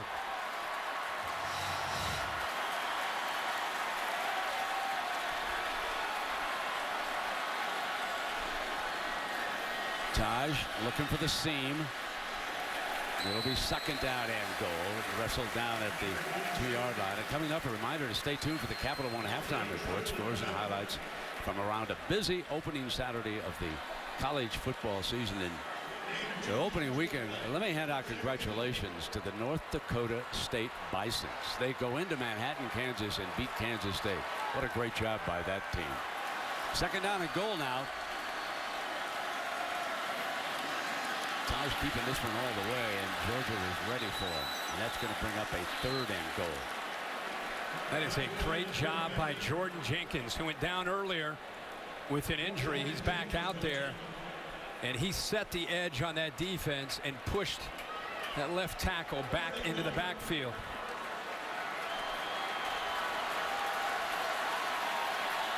You wonder now what offensive coordinator Chad Morris will whistle up on third and goal.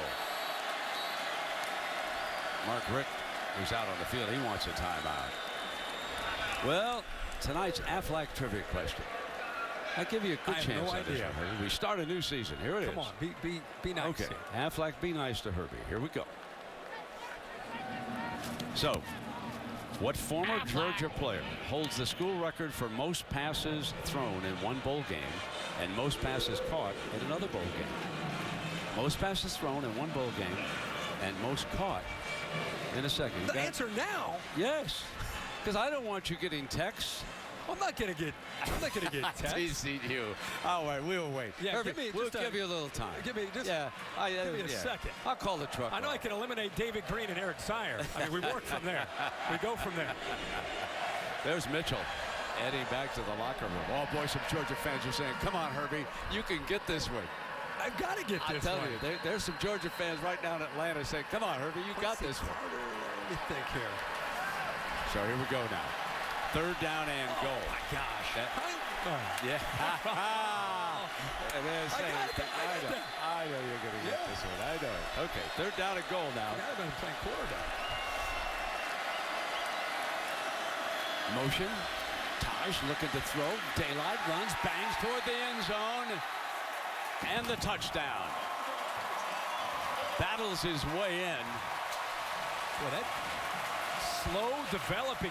He reaches across, and it's going to be another one they might take a peek out to see if the knee touched before he gets the ball across the plane. Now he breaks it right there. That's a touchdown. And his 2nd rushing touchdown of this game.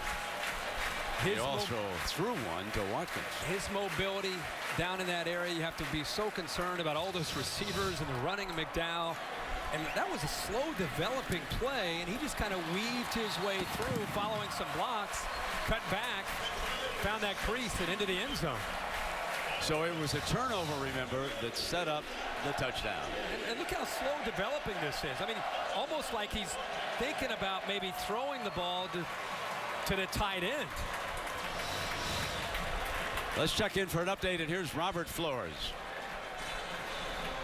Hey, Brent, give another win to an FCS team. Our Taco Bell Live Moss moment. Vernon Adams of Eastern Washington. 6 total touchdowns as they beat number 25 Oregon State 49-46 on the road. Brent. Oh, my goodness. A big night for the Big Sky. Wow, Eastern Washington. All right, Herbie. I know you've had a chance to think about it. What former Georgia player holds the record now for the most passes thrown in one bowl game and most caught in another game? Okay? Yeah. Are you still thinking? Yeah, I got it. You sure you're right? I got it. Yeah, I just thought about it. I forgot that they had so many injuries one year that he had to play quarterback. Okay. After he whistles this one into the end zone. Or number 19. How about that? You're all over. Going next level. You're all over. I'm going next level on you. Okay. Here it is. Coming in. So go ahead, Herbie. Give everybody Hines the answer. Ward, Absolutely. The great Pittsburgh Steeler. Absolutely. It was indeed. Now, the Aflac trivia answer is indeed Hines. Now, look at this, folks. He threw 59 passes at the 95 Beach Bowl, and he caught 12 a couple years later. There is our guy. Bulldog, Steeler, and oh, by the way, he won Dancing with the Stars. Man had some good moves. He's doing a fine job there. That's with Kim Johnson. I'm impressed. I am very. Wow. Not only do I get Hines Ward 19, but I drop a Kim Johnson on you. All right, here we go. Todd Gurley's back in the game. It's all deadlocked at 21. 1st down and 10 for the Dog. Gurley is cut off and going nowhere. Swarmed all over it. Grady Jarrett, who was shaken up early, he got him first. Great penetration. Jarrett does a nice job. Also, Carlos Watkins, 94, a sophomore, getting in there and getting involved. We've seen these last 3 series. Clemson attacking, getting after this Georgia offensive line. Grady Jarrett is the son of a dandy. Jesse Tuggle is his natural father. And guess who he calls uncle, folks? Ray Lewis. Man, he has had a couple of great tutors.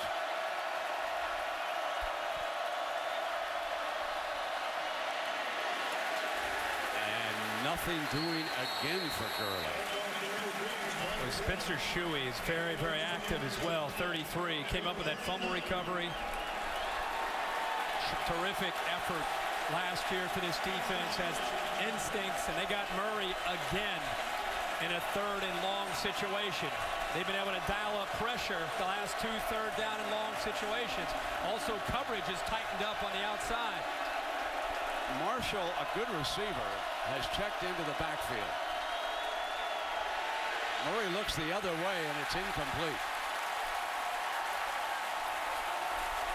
So the Dogs are forced to punt again after Brent Venables and the defense make adjustments following 3 consecutive touchdowns. Done a good job on 1st and 2nd down to get them to 3rd and long. And look at that. I don't care how many games you've played. It's his 42nd career start. That kind of penetration. You got a defense that's essentially pinning its ears back and showing a lot of looks and confusing Georgia's offensive line. Sammy Watkins is back deep again.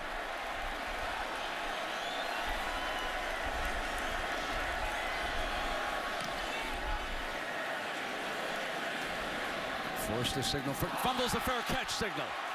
Dogs jump for it.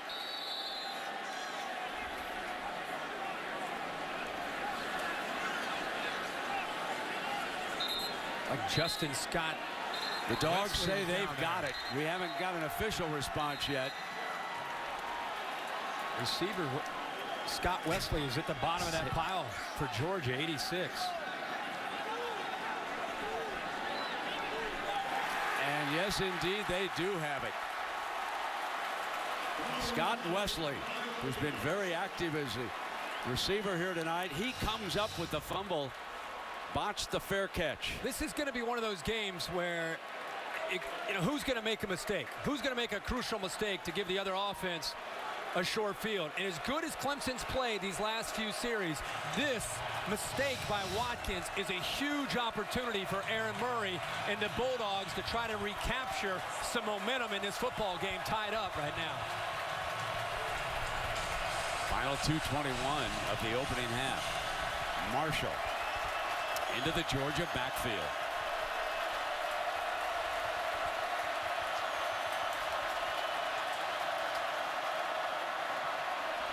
Play action. Intercepted at the 17-yard line.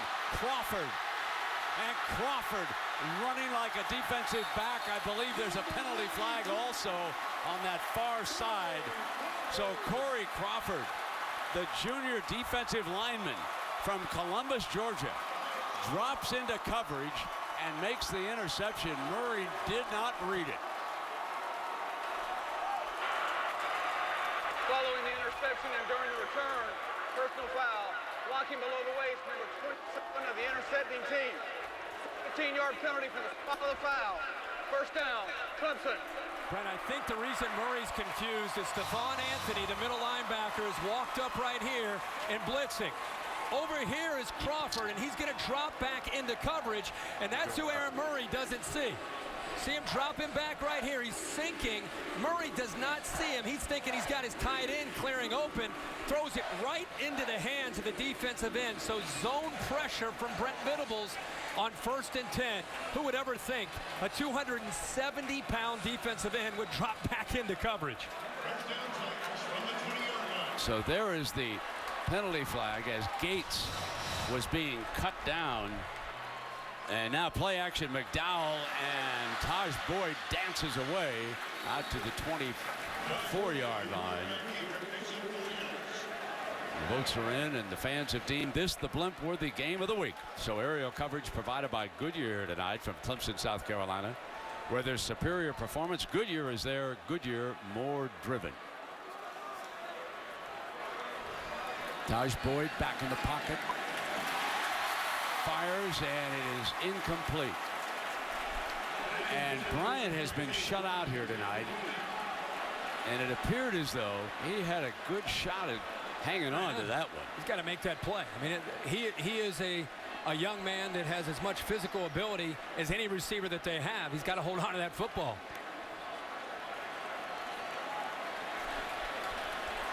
So it's 3rd down and 6.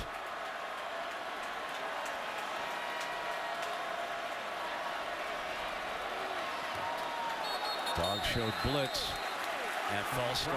Bryant moves. Bryant moves now. Bryant. Offense, number 1. 5-yard penalty. Remains 3rd down. Trying to fill some huge shoes. DeAndre Hopkins, who became Taj Boyd's go-to receiver. There he is. He's now a member of the Houston Texans. He was drafted late in the 1st round, suffering a little bit of concussion problem right now.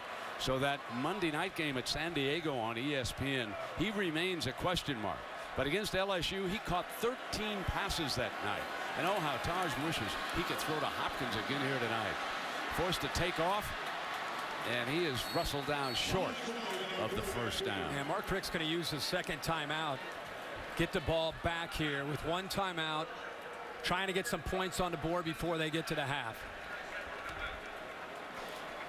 Well, you know, if you go back to DeAndre and that bowl win over LSU, they had a 4th and 16. Brandon Ford actually called this play. Here's the all-22. Now watch the tight end as he crosses and draws coverage. And in the middle, now watch DeAndre as he circles and cuts it off to keep the safety back. And that, the coaches told us, Brandon Ford, the tight end, called the play on the sideline. He said, I think the defensive back will follow me to the sideline, and the safety will freeze back there because he won't be too sure if it's going to be me or DeAndre. What a play that was. That was huge and gave them a chance for that game-winning field goal. Great throw also by Taj Boyd. You know, going back to Martavius Bryant, just another mental error there, and that's something he's been trying to overcome. He's got the physical ability, but if he wants to try to replace Nuke Hopkins, he can't be making mental mistakes for this Clemson offense. So the Dogs are out of timeouts. Doesn't mean as much in the college game as it does in the NFL. Fair catch by McGowan at the 34-yard line. 123 to work with. Tomorrow night, ESPN2 has a special Labor Day weekend edition of Sunday Night Baseball. The Mets and the Nationals try to keep their wild card hopes alive when they meet at Washington. Mets Nationals tomorrow night at 8 p.m. Eastern on ESPN2. By my reckoning, the Braves and the Dodgers are in, and it's going to be 2 of 3. Cardinals, Pirates, and Reds. Would you agree with that for the National League playoff? Well, I'm a Cincinnati Reds fan, so I'm holding on, hoping that the Reds can overcome the Cardinals and the Pirates and try to secure that division. I don't want for one-game playoff to try to get to the postseason. The playoffs could be special in the National League if those teams get in. And Marshall banged down at that 40-yard line. So here's the difference, Herbie, with the last few drives, huh? And it's amazing to think they had 3 straight scoring drives, and now they have 3 straight drives where Clemson's turned it up. Now Clemson, because of the urgency of this drive, you wonder, can Clemson maintain their energy and what they're trying to do? J.J. Green, a freshman, checks in as the running back. Sliding catch by Bennett. They're out of timeouts, and they've got a quarterback that's done this a lot in college. Very comfortable with trying to get his team at least into field goal range here. Sacked again. They just are struggling with the speed off of the edge. This time, Tavares Barnes comes off the same edge that Vic Beasley had. They have moved your guy, Brent Colton Houston, from the right side to the left side. And he's on that left side. It's a little bit of a different game with the speed off the edge between Barnes and Vic Beasley. Well, I think the Dogs are content to take it into the locker room, deadlocked at 21. 42 points here in the first half. Good finish here. So you'll be coming on back for the second half of this one. Number 5, Georgia, against number 8, Clemson. Let's go down to Heather Cox. Thanks so much, Mark. After 3 early touchdowns, your offense hasn't seemed quite as productive. How do you get that early momentum back in the second half? Well, we got to run the ball better, but they've been bringing some people in the box to stop it. We got to be ready to throw it in that case, but then when we do throw it, we got to be able to protect off the edge. And your defense came in with some unknowns. How would you assess their performance in the first half? Not bad, not bad. Considering the 1 touchdown we gave to the ball deep in the territory, I think the boys have done pretty good. And Malcolm Mitchell is out. Gurley did come back. How can you use him in the second half? Well, Gurley's in there, but he's hobbled, looks like to me. Thanks, Mark. So there you have the latest news, and we don't know how much we'll see of Gurley in the second half as we come to the end of the first here in Clemson. So stay tuned after these messages with the Capital One halftime report. 21 apiece. cats and dogs in this sea of orange here. A tremendous atmosphere that makes you realize why it's worth waiting through these troubling off seasons. The off seasons are long, filled with hot air, that these assumptions we have become strong assertions. You go into watching these opening games thinking those assertions are going to be confirmed. Then you watch your round of games like today, and you come out knowing less than you thought you did going in. Alabama was supposed to have this explosive big play offense. A.J. McCarron, his best group of receivers ever. We were going to miss all those studs on the offensive line who left. Guess what? Alabama missed them. The offensive line was pretty poor, the offense pretty anemic. Keep in mind, though, the Hokies might be the second best or perhaps the best defense they see all season. Oklahoma State was supposed to beat Mississippi State with tempo, with high-scoring offense. Instead, they won with defense, grinding it out, more yards on the ground than they had through the air. It was a tremendous opening Saturday for those directional schools, humbling for some big-name programs. And, oh, by the way, here's one assumption you've been correct. If Johnny Manziel was going to come back chastened, if he was going to come back changed, humbled, no. You can take it to the bank. Johnny Football is still the same on and off the field. The second half from Clemson coming up 21-21. Georgia and Clemson back after these messages and a word from our ABC stations.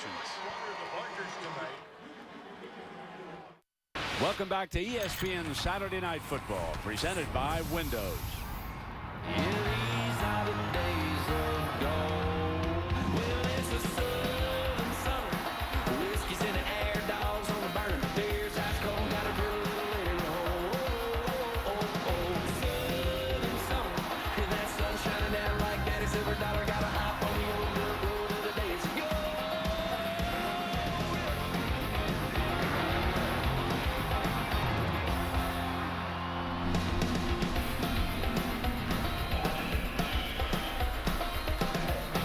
This is a presentation of the ACC on ESPN. 42 points and over 500 yards of offense in this game so far. Georgia 21, Clemson 21. But Herbie, we cannot forget about the defense, especially Clemson here. Boy, Clemson's dialed it up the last 5 series. They've really put a lot of pressure, I think, on the offensive line of Georgia getting after Murray. They have 3 sacks in that first half. And I think Georgia's got to get back to being able to run the football. Now we're going to have to look at Gurley and Marshall, check their status in the second half. And on the other side of the ball, I think it's really about Tajh Boyd relying on somebody besides Sammy Watkins. Who in this second half can make a play to take some of the pressure off of Boyd and what he's trying to do? On a muggy night in Clemson, South Carolina, more than 84,000.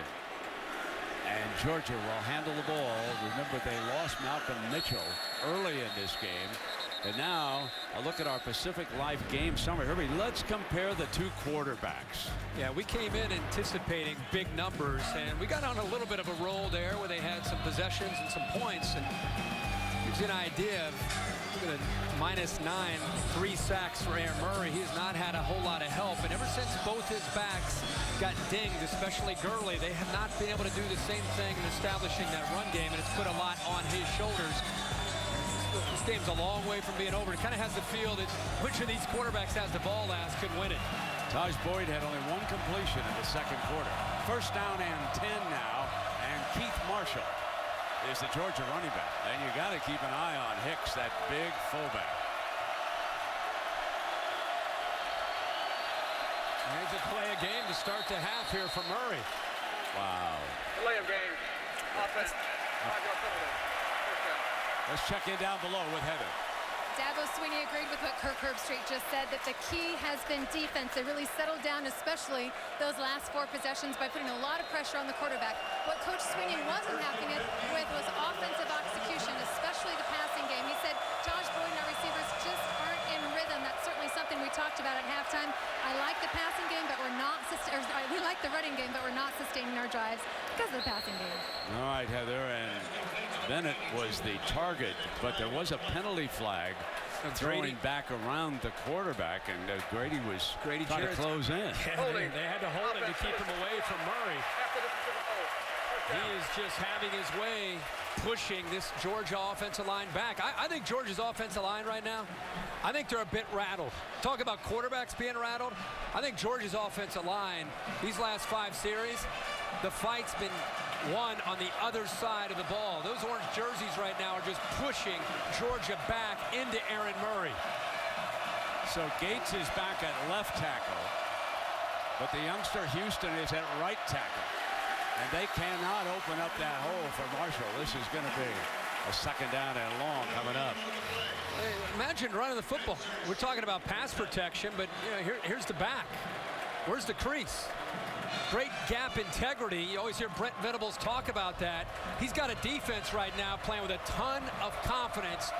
And it's, again, in attack mode right now, just playing with a lot of intensity. 4 receivers, and Arthur Lynch has been real quiet for the Dogs here tonight. Murray going to be sacked at the 1-yard line. And Vic Beasley, who has had a monster of a night, is all over him. This offensive line is a veteran group, believe it or not. Look off to the right there. Corey Crawford also gets off the edge and beats his man, Houston. Both of those 2 defensive ends are just studying that football. And when that football moves, they're in, again, kind of attack mode. Beasley on one side. Crawford, we've seen Tavares Barnes as well. Now it's 3rd and long. Here comes the run. That's the 4th sack of the game. And Marshall will be ridden down. And Georgia will punt it away here after first series of the second half. That is the 6th series in a row that Aaron Murray and the Dogs go to the sidelines. That's after scoring on 3 straight possessions to get 21 points.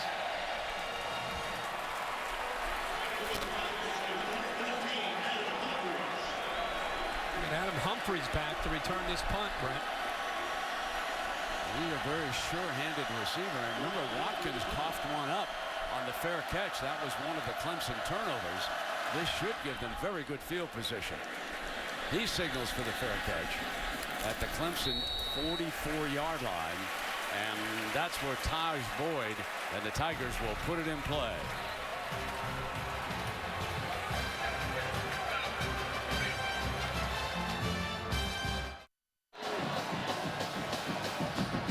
Out with an injury, and Herbie, I'll tell you who's having a great night besides Clemson, and that is South Carolina and Coach Steve Spurrier.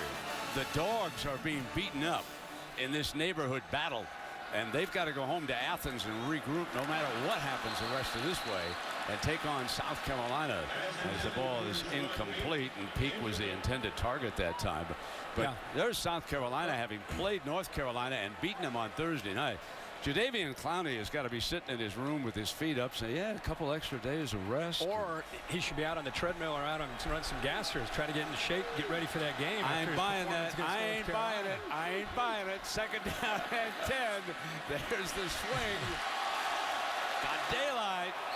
And that was McDowell. What a fine run as he crushed across that 1st down marker. Tough hombre. Yeah, get your back outside and let him make a play. The defensive end, Garrison Smith, can't hang with him. But how about the move and the shake on Josh Dawson? The outside linebacker, 255 pounds, no chance. 1st down, slips it back to Peak again. So instead of looking for Bryant, they are now finding Peak here in the 2nd half. And Brett, we saw them earlier get on a pretty good drive where they went 9 plays, and it was this. It was quick throws to the perimeter and then run the ball up the middle with McDowell. Really put stress on the linebackers. Outside quick, up the middle with McDowell. DJ Howard is the running back. And he'll get the handoff, and he's going nowhere. Hit by the middle of that defensive line. Herbie, I'm going to call all you guys out that came down on Clowney. You understand how hot it is here in South Carolina? We're still in August. And we've seen guys lipping off both sides of this field getting down. No, you think he's out of shape? No, I don't think he's out of shape. I just worry about reading his press clippings and worry about getting hurt, avoiding to get hurt. I think when you try to not get hurt because you're going to be the first pick, you end up not playing as effectively as you can. 3rd down and 4. Snaps it off. And that fullback slash tight end, he could not pick it up that time. Darryl Smith, he defied one out of Gadsden, Alabama. And this is what you're talking about, Brent. This offense, they've had some pretty good tight ends the last 4 or 5 years. And right now with the entry to Leggett, they just don't have that. Smith with a good effort here. 4th down and short. Here we go. Taj Boyd dangerous, snaps it off quickly, and Peak Second effort, got the first down. Peak was going to be thrown for a loss, but he broke free of freshman Trey Matthews' grasp and picked up the first down. There's a learning moment for the freshman. And you knew it, and I knew it, and Matthews knew it. Everybody knew that they're going to get the ball out in a hurry. Great effort by Peak, and the true freshman that time, Matthews, if he secures that tackle, Brent, as you said, they get the ball back and get the ball back to Aaron Murray. So first down, Reed Webster, fresh offensive lineman, dashes into the floor as Ryan Norton was hurt. So Webster is forced to snap that ball back to Taj. Perfect. Taj downfield. Caught. Touchdown. Zach Brooks. I don't know what was more impressive, the throw by Taj Boyd or the snap by 77 Reed Webster. Come on into this tempo offense, 77. Huh? What? Shoot. Right to Boyd. Perfect. And what a great touch pass that time by Taj Boyd.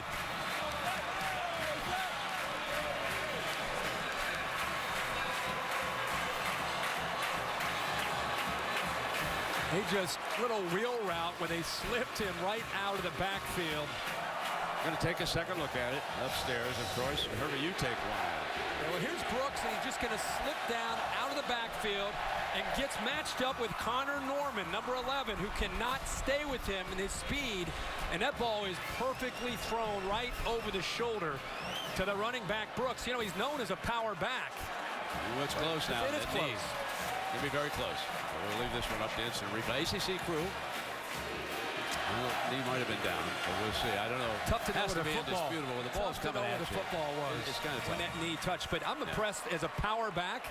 You go on a wheel route, make a pretty good catch there. Got matched up one-on-one with Connor Norman, who doesn't have the greatest speed in that secondary.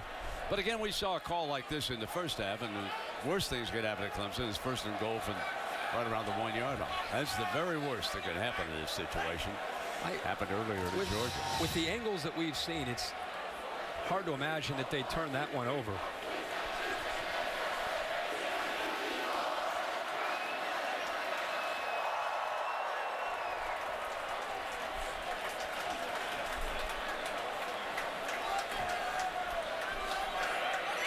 After further review, the ruling on the field stands. Touchdown. Zach Brooks out of Arkansas at the Jonesboro High School. Gives him a little depth at that running back spot.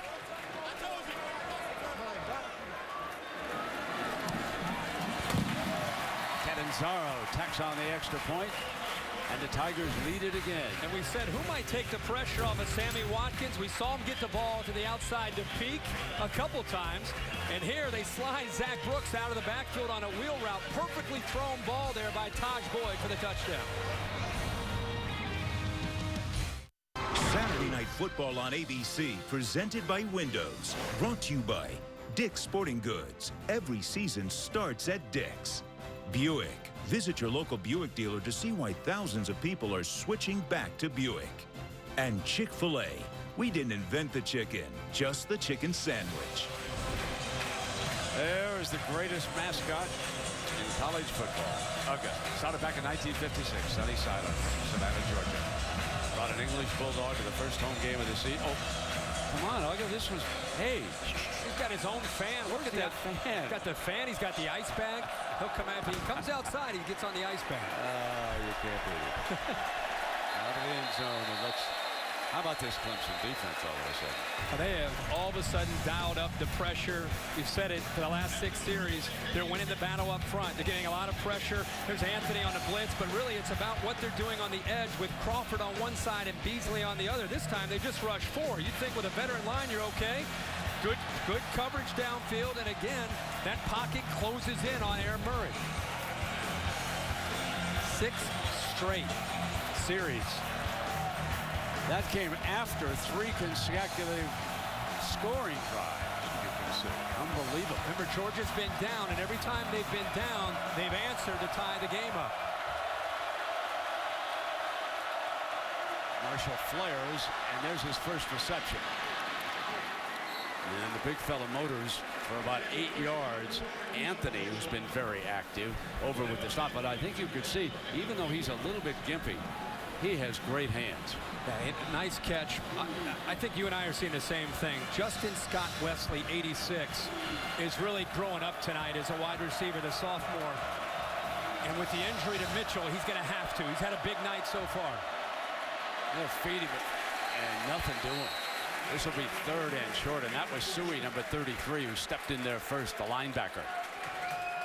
Not getting much of a push at all. And you've got 8 or 9 orange jerseys attacking that line of scrimmage. This 3rd and short is not a given against this Clemson defense, the way they're attacking. Todd Gurley checks back in. Tight formation. And Murray get it. It's looking like he's short. What a job by the middle of Brent Venables' defensive line against Mark Richt's quarterback. The exact description that Brent Venables told us is our defensive line has to be violent. We've got to be the aggressor. We've got to be disruptive. You think he's pretty happy with these last 7 series in his defense? It's exactly what he's seen. 4th down and 1, and again, Adam Humphries will go back deep.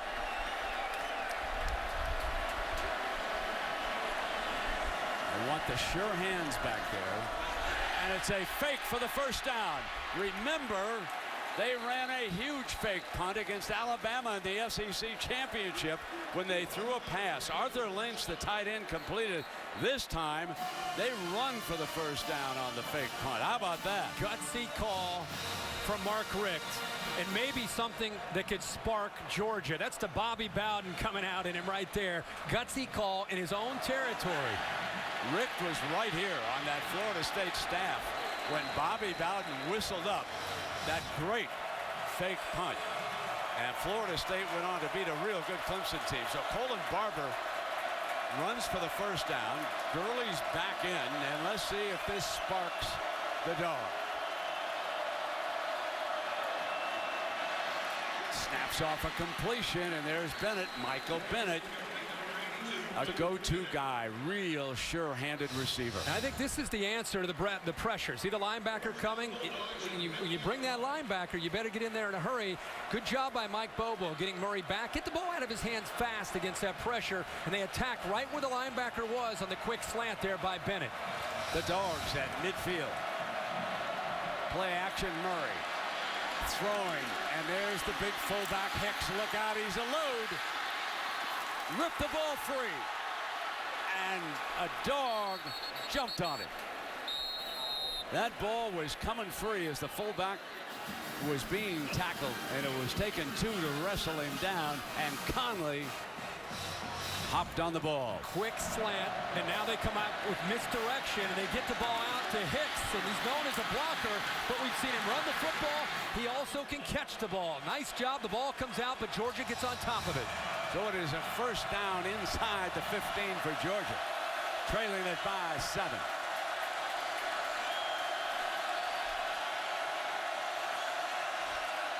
Runs into his fullback. Slowed the play up, and Gurley breaks free for the end zone touchdown.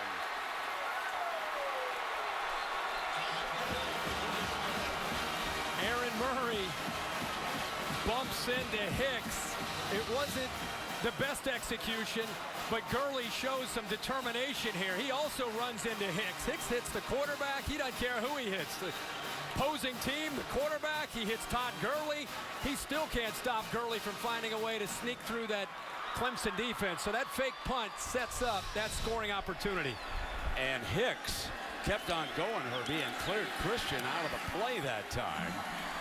And the extra point tacked on by Belis, who's handling the kicking tonight. Rick the assist there. You're watching ESPN Saturday Night Football on ABC. The college football bus is here, and a reminder that Tailgate Week, fired up by Kingsford Charcoal, is coming on October 5th. 56 points, deadlocked at 28. with 7:41 to go in the third quarter.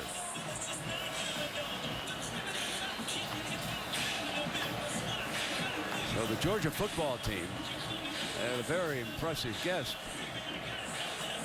come speak to them earlier in the week. And let's watch this kickoff, and then we'll get to that. Todd Gurley over there on the dog sideline.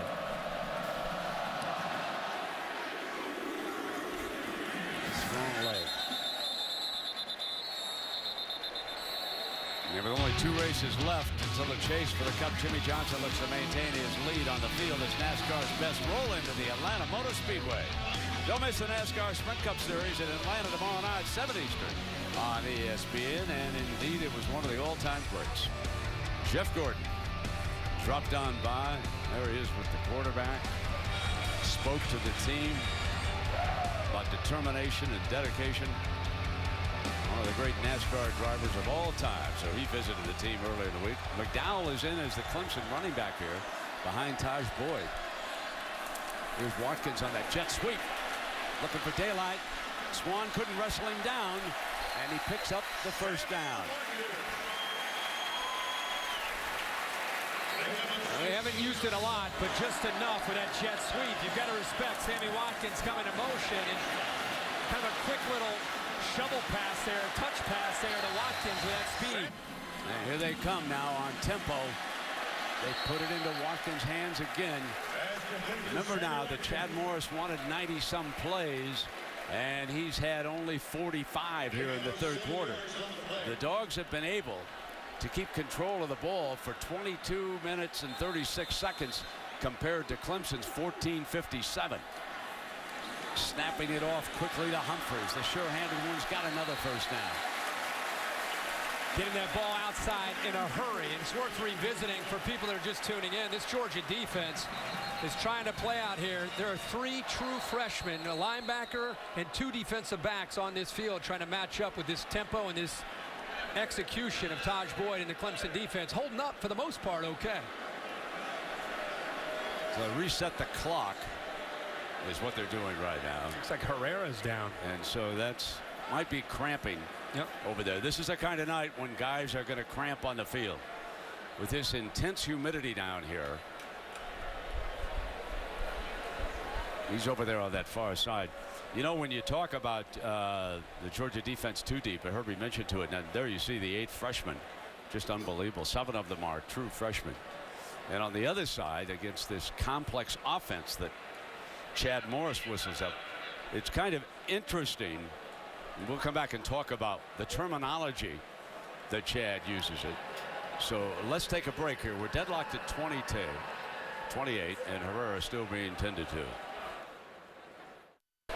Herrera is down on the Clemson side of the field, so he's walking across now to the Georgia sideline, and another freshman, Reggie Carter, comes in to replace him at linebacker here with 7:18 left. We talked about Chad Morris's terminology, folks. Taj Boyd telling us this is some of the plays he would call. Slide R, zoom, pink, Miami. That's right. Slide R, zoom, pink, Miami. That must be Miami. They put it over in Peake's hands.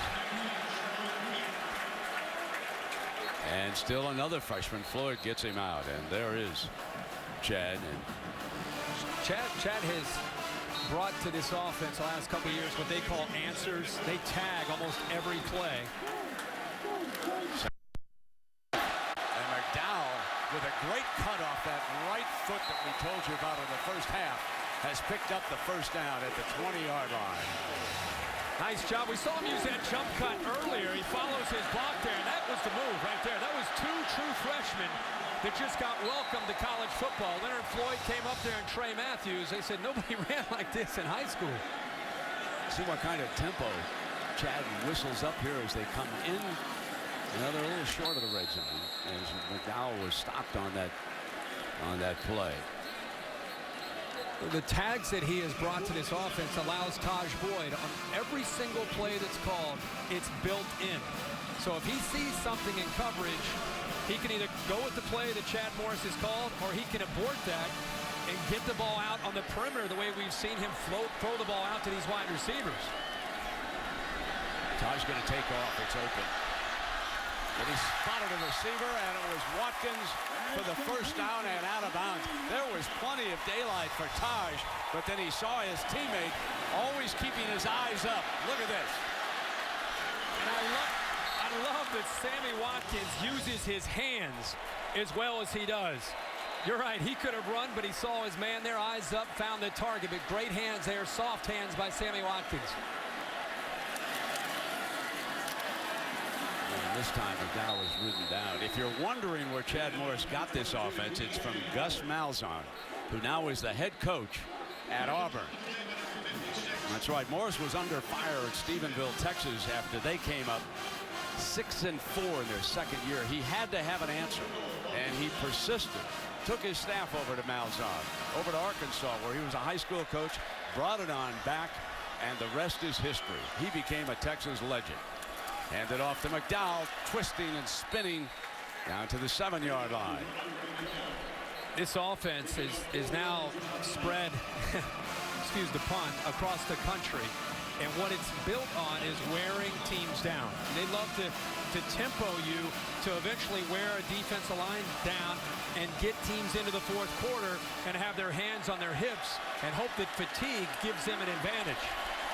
Well, it's 3rd and goal right now for Taj Boyd. He's going to snap it off. Little high to Watkins, incomplete. Now we're tied at 28. Here's a 4th down. Dabo Swinney doesn't hesitate. Catanzaro coming onto the field.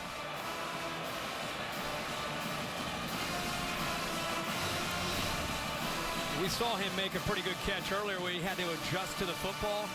I thought that was just great coverage that time by the freshman Langley, who took away the slant that time from Sammy Watkins.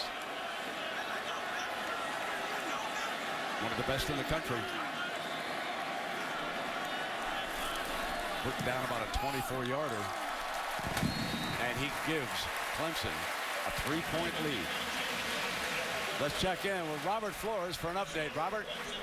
Hi, Brandon. Well, that is something, and of course the one that they're still buzzing about is North Dakota State. Craig Bowles is the coach up there.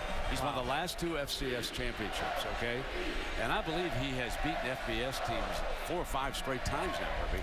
Minnesota's in that group. I mean, he's lethal, and he goes to Kansas State. And what's incredible to me is the way they won that game. They went, I think, 18 plays and 80 yards on the road in Manhattan, Kansas to be able to pull off that victory. It wasn't as if they just had to hold on. They had to go win it.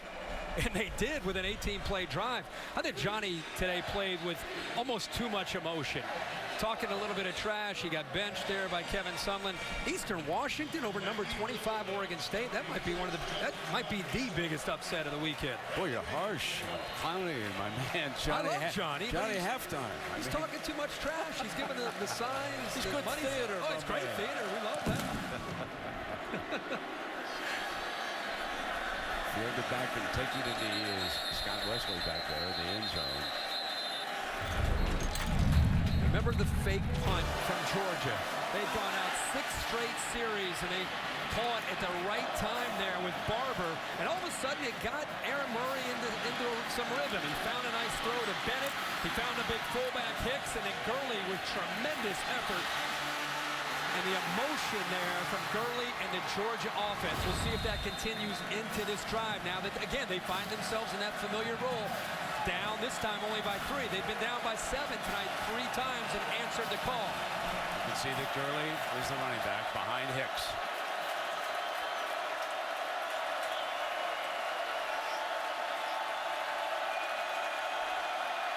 Again, Murray. Bringing the crowd up in it now. Murray sees 8 guys up at the line of scrimmage here. He's got another delay. I don't know if he can't get the timeout or not. Let me see. From the sideline. Foul for delay of game. Yeah. Prior to the foul, timeout, Georgia. Here's what drives you crazy if you're Mark Richt. They get the timeout, but it came from the sideline. You got a 4-year starting quarterback. I don't know if he doesn't. Maybe they didn't notify him where the play clock is here in this stadium. There's 2 obvious ones up there. I'm just kidding. I mean, it's the 2nd or 3rd time that he's oblivious to it. He's not even looking up, and usually that's something that's just part of your DNA to recognize that play clock. In fairness to Murray, Herbie, he's having trouble with the crowd and some of these players making adjustments as he comes up to the line. Communication is becoming a problem here. This is very, very loud stadium. Watch him now. I completely agree. Change things up. But he should be peaking every so often at the play clock. Every so often, he's not even registering on him until all of a sudden it's too late and it came from the sideline. He'd be the first one to tell you that he needs to peak up, look at the defense, make adjustments, play clock. Look at the defense, make adjustments, play clock. It's not even on his radar here in a few of these snaps.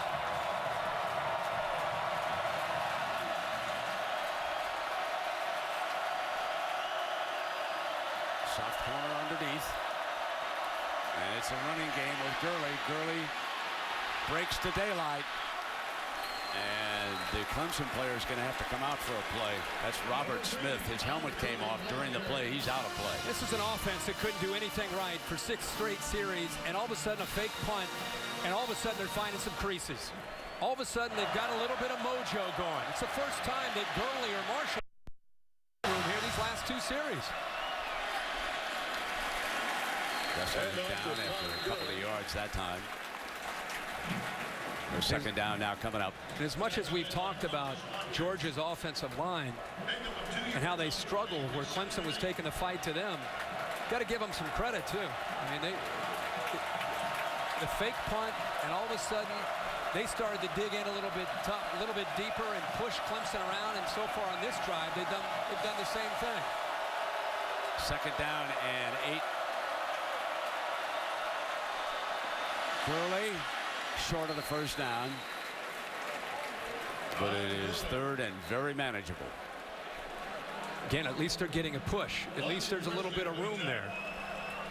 Put that big fullback Hicks through the hole first and Gurley to follow.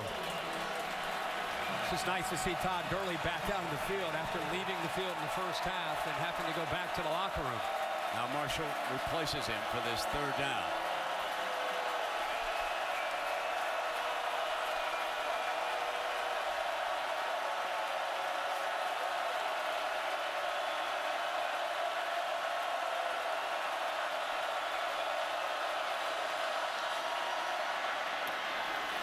Complete. Headed for the 10-yard line, and a penalty on the horse collar. That should be an additional half the distance. Chris Conley was the target that time.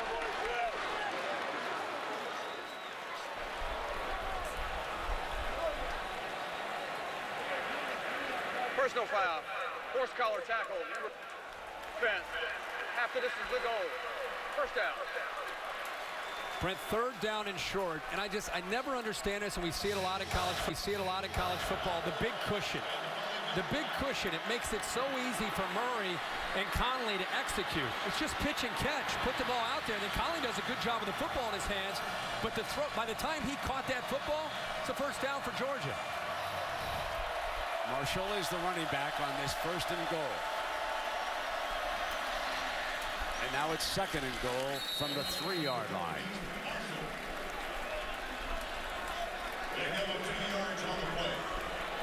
And Gurley will check in.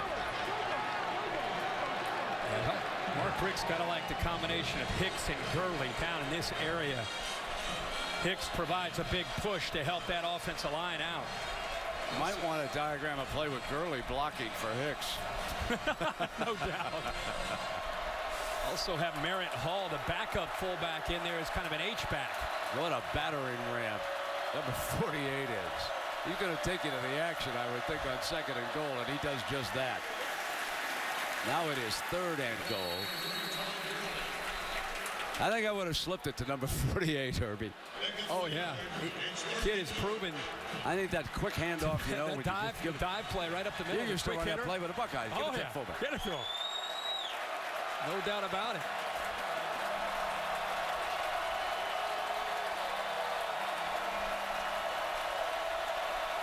Yeah, this is also a good time to consider.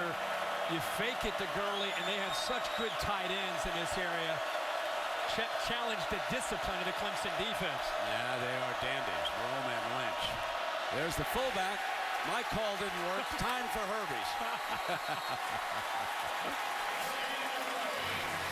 It worked earlier. It's been a great play, and they lead up with Hall, the backup fullback, but Clemson gets the penetration and just nowhere that time for the big man Hicks to go. So like we've Robert got Smith. is down, and looks like he's cramping.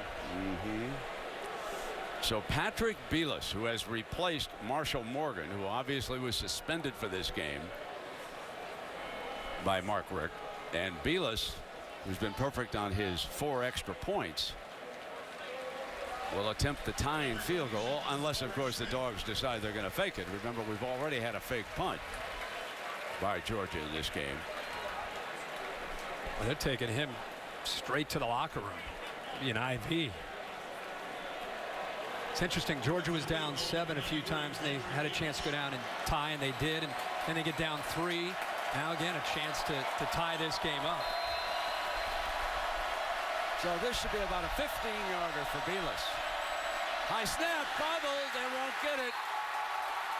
Clemson football. Nathan Theus is the long snapper. The snap was high. Erickson did all that he could. And when you have a bad snap, it just disrupts the rhythm. Erickson does a good job of trying to hold on to it and give himself a chance, but he just could not get the football down. Now watch Dabo's reaction. There are no foregone conclusions when it comes to special teams. He wears his emotions on his sleeve, and he's been a far better head coach than a whole lot of folks in the college game thought he would be. He's done a remarkable job here with Clemson, and he survives the tying field goal there. It's 31-28. It's Clemson. Last minute now of the 3rd quarter. Taj Boyd has got McDowell as his running back. McDowell picks his way out to the 10. And Kirby, what's McDowell gained here tonight? Is he getting close? He's about 74 yards, and he's had 74 tough yards. He's had to, he's had to work pretty hard to be able to come up with it. You can see this is the point. This is going to be interesting. 4th quarter. If you and I think it's hot up here, how'd you like to be out there for 3 quarters of? No, thank you. This is a challenge. It's a challenge. That going back to Thursday night. I was going. I don't want to take you back. But folks, stay tuned after the game for your local news over most of these ABC stations. Be sure to turn to ESPN News for SportsCenter for highlights of a great day in sports. This is a testament to your strength and conditioning program. Who worked the hardest in August to get their team ready for a 4th quarter game like this? That's what we're going to find out between these 2 teams. Quick snap behind Watkins. Had to reach for the ball. It really would, Taj Boyd on a couple of those that he slipped it. He's been a little bit behind the receiver. Hasn't made it easy. Yeah, and even the touchdown, Watkins had to go back and make a play on the ball. But something that I want to add to that exhaustion and the heat, it also, maybe more importantly, affects the mind. And when you start to make mental mistakes, that's when you all of a sudden can cost your team a football game. So it's not just fatigue, it's mental fatigue as well. Facing a 3rd and 8 here in the final half minute of the 3rd. And content to run it with DJ Howard. Howard's a young man out of Lincoln, Alabama. So our final seconds will tick away in the 4th quarter. So who wants it more?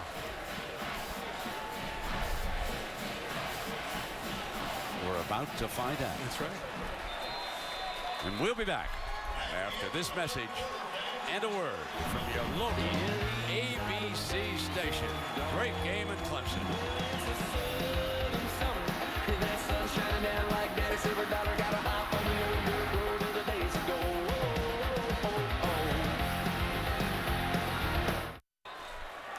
So we are back for the money quarter, the 4th quarter, 31-28. Clemson punted away. Swan is back with the fair catch. Should be good field position coming up. So reminder, Dick's Sporting Goods, kickoff week continues Monday night, Heinz Field of Pittsburgh. And Herbie, I want to ask you about this one. Florida State goes into play, Paul Chryst Pittsburgh team, 2nd year there. Could it be a trap with the Seminoles and all those new coaches? I think the only way it could be is if Florida State's underestimating Pitt. I think you and I both have a lot of respect for what Pitt can do under that kind of leadership and guidance in their second year there. But I think Florida State's a pretty special team. I'm anxious to see their quarterback play in that ball game, Jameis Winston. Gurley opens the fourth quarter for the Dogs. Play action. Going to throw in underneath, and a wide open receiver on that play was Justin Scott Wesley. You know, Aaron Murray comes into this game against top 15 teams, 1-9. Look at him versus unranked, 25-2. You can see the numbers down the line, how much better he's played against unranked teams. And the one win against the top 15 teams came against Florida last year, where he's 12 for 24 with 3 interceptions. Tonight, he's playing his top 10 team on the road. Performance tonight could help him, I think, gain a lot of confidence in his team this year, week 1. Really looking for daylight, and there was nothing doing. Penalty flag. Thrown on the offense's left hash. Number 34, Quentin Christian.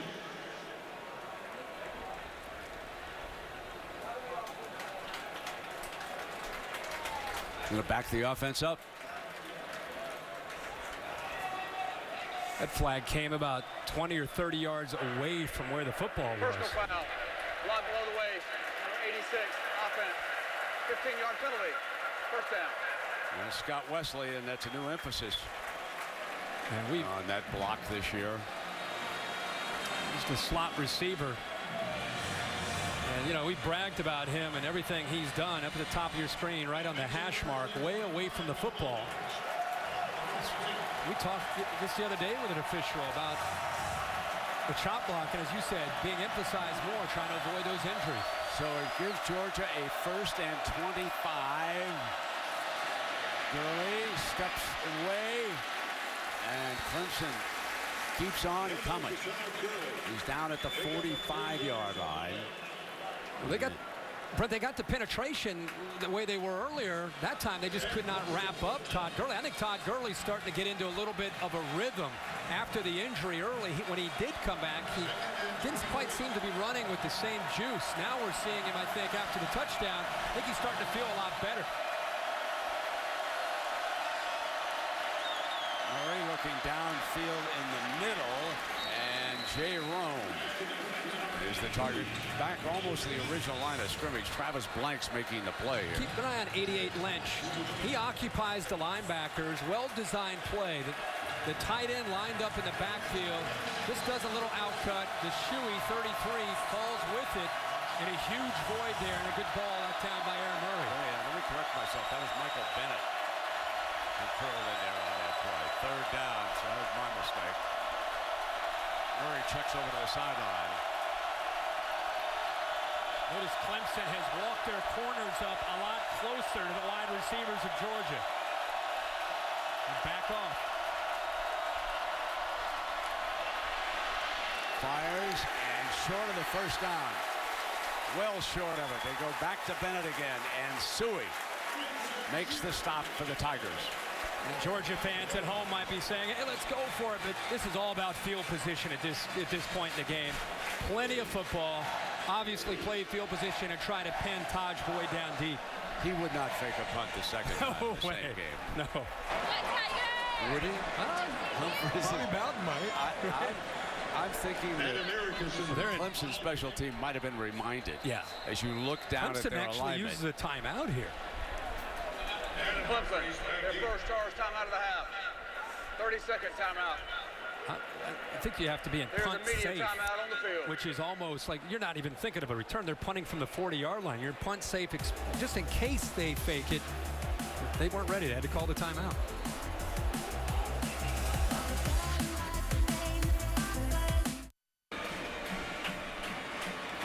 .12 minutes and 11 seconds remaining. 4th down for Georgia. Adam Erickson in to punt. Humphries, who has been sure-handed receiving punts for Clemson, standing back on the Tigers' 10-yard line here.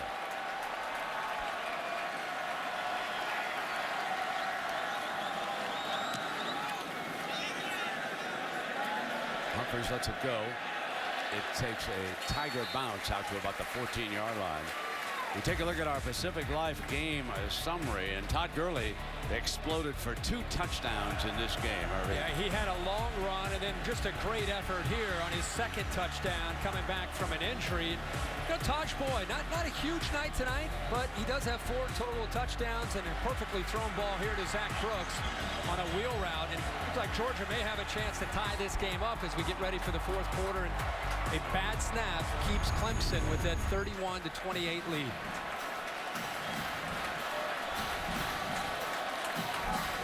McDowell, the running back for Taj Boyd. They show jet sweep and then bring McDowell right up into the heart of that Georgia defense here. And now it becomes 2nd down from the 15 or 16-yard line. What we've heard this week, or even the whole month, is Clemson ready for the big time? Are they ready to play with a team like Georgia? Well, there's an opportunity in the 4th quarter with a 3-point lead. Do you play safe and play not to lose, or do you play to win and be aggressive with your attack? Play action fake. Coming deep down the sideline. Bryant breaks free. Great speed. Makes it. Drops it. Incomplete. Oh, mercy. What a big play that would have been at the 35-yard line. Bryant is down. He had it for a moment. Bryant's, again, he's dropped a few balls tonight. He's made some mental errors. He gets behind. That's a mismatch. Martavius Bryant against Connor Norman. You're going to take that every single time. The ball's a little bit underthrown, and give Norman some credit for not giving up on the play. You have to finish the process of the catch to make that a legal catch, and Bryant unable to do that. I mentioned the first half doghouse. He did not play against LSU in the Chick-fil-A Bowl. He was suspended. Even worse at home. The coach said that he was uncommitted academically. And he has not caught a pass here tonight from Taj Boyd. This is 3rd and 6. And another timeout by Clemson in a 31-28 game in a 4th quarter. Their second charge. You use one of your punts before a punt safe situation, and now another timeout. That leaves them with 1 timeout in a competitive game. You wonder if that may come back to haunt them, those 2 timeouts.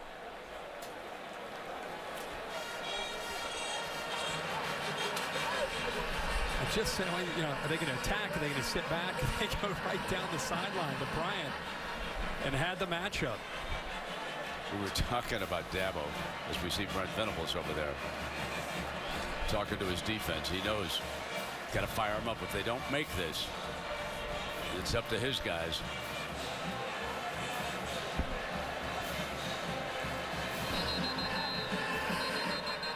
But when Dabo hired Chad Morris, and Morris, of course, was an unknown, only 1 year at Tulsa out of high school. Dabo told us that there were a couple of good old boys here in Clemson who didn't like him very much anyway, and they said, oh, good, that's a good hire. We'll get rid of him in 1 more year. Jeez. 3rd down and 6. Welcome to Southern Fried Football on a Saturday night in Clemson, South Carolina. There's Taj running hard to the right, throws for it, and he's got the 1st down. Sharon Peak, the junior from Moore, South Carolina. And watch Taj Boyd on the roll. Avoided the blitz, rolled out. Georgia thinks that Peak bobbled this football towards the sideline. They may take another look at that. Did he secure that football inbounds? Definitely bobbled the ball. But did he hold on to it? Clemson gets the snap off, so it doesn't matter. McDowell. That's smart.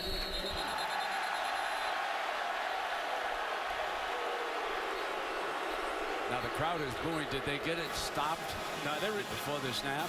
They're upset with McDowell getting hit after the whistle. Is what they're reacting to. Yeah. But they did a good job of snapping the ball. That at the very least was worth another look. 2nd down and 7. And McDowell. It's going to be about a 3rd and 2, and you have got to be impressed with the toughness that this running back has demonstrated here tonight. Now, helmet comes off. That means he's off for a play. Here he comes to the sideline, and quickly, here comes Zach Brooks now for 3rd and 2. It's a type of back that they recruit, that toughness. You know, Ellington had that. We've seen it tonight from both Brooks and McDowell.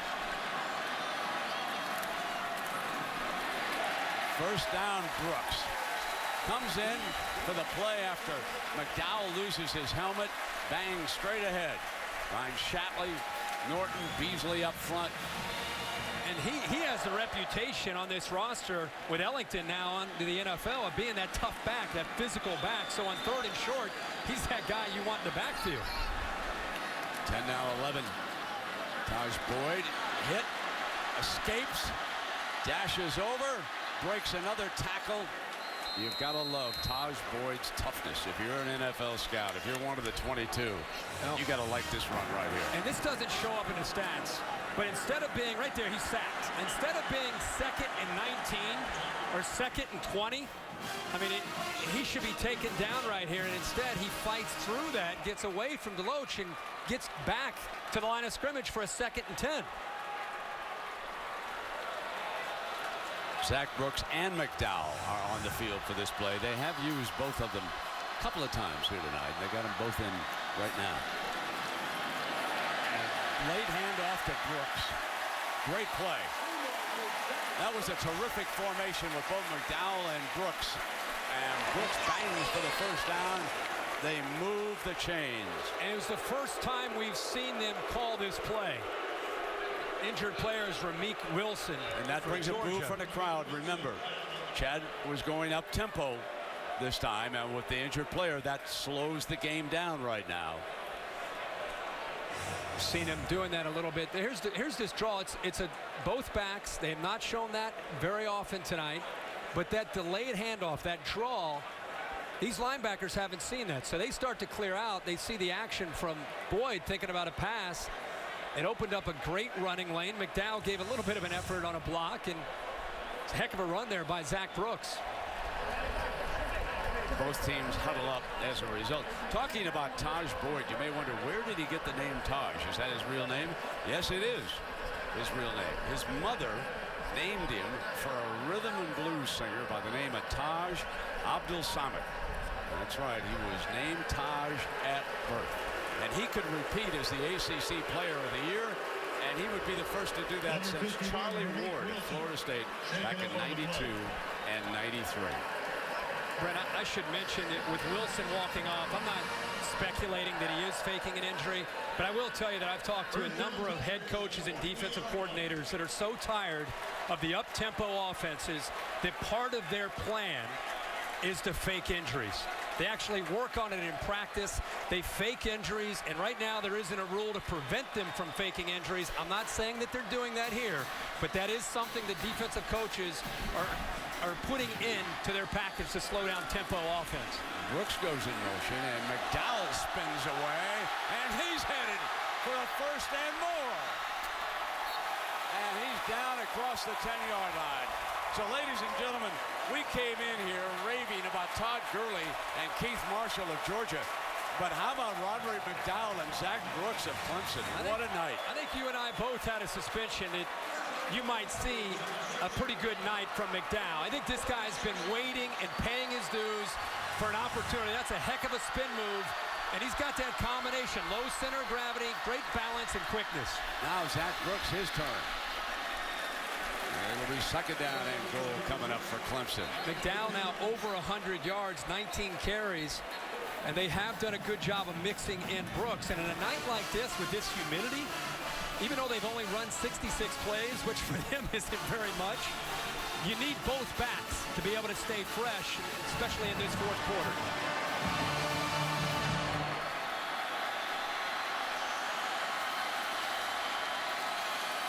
High snap. Gets over Taj Boyd's head, and it stopped play up front. The whistle had sounded. There's a penalty. Ball start. Offense, number 68. 5-yard penalty. Second down. Thank you for the 5-yard penalty if I'm Clemson. Yeah, David Beasley, the left guard, got a little bit of a head start, pulling around from his left to his right. Watch 68 right in the middle of the left guard. Gets a little bit of a head start. That might have triggered the center, too. Yeah. At 320 pounds in the fourth quarter, I don't blame him for taking a little bit of a head start. They catch a break. This is a big series coming down to whether they get a field goal here or can they get a touchdown to try to go up by 10. Second down and goal. Ball back at the 9-yard line. High snap again. Throws in zone. Bryant can't hang on. a shot off the cannon, thinking that Bryant held on to it over at the other end of the field. But Bryant's had a rough night. That would have, in fairness, Brent, that would have been a heck of a catch. He gets turned around, reverses. Now he's got to locate the football. I don't know if he ever really got a good look at it. It's easy to see his hands on the ball, but I don't think he ever had a good look and had a chance to make that catch. But he was one-on-one with a freshman, and with his size, you got to take that chance on a fade. So it's 3rd down and goal. Dowd's trying to hold on. They've settled for a field goal right now. Boyd fires it. Dive. No, short of the end zone. Going to be marked at the 2-yard line. Seconder, they say, was out at the 2. They're pointing. Look at his right foot or the left. Boy, that may have, he may have stayed in. His foot was in the air. Instant replay. Yeah. Going to take a look at this. His left foot stays in the air. That's a touchdown. That's a touchdown. Yep. And that's going to get overturned on that The picture. runner stepped out of bounds prior to crossing the goal line.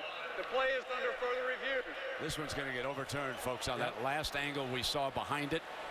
When you come right in behind his cleats. His foot is elevated. It's really not even close. From his perspective, maybe he couldn't see the left foot in the air. It's the one behind the foot that shows that the heel did not.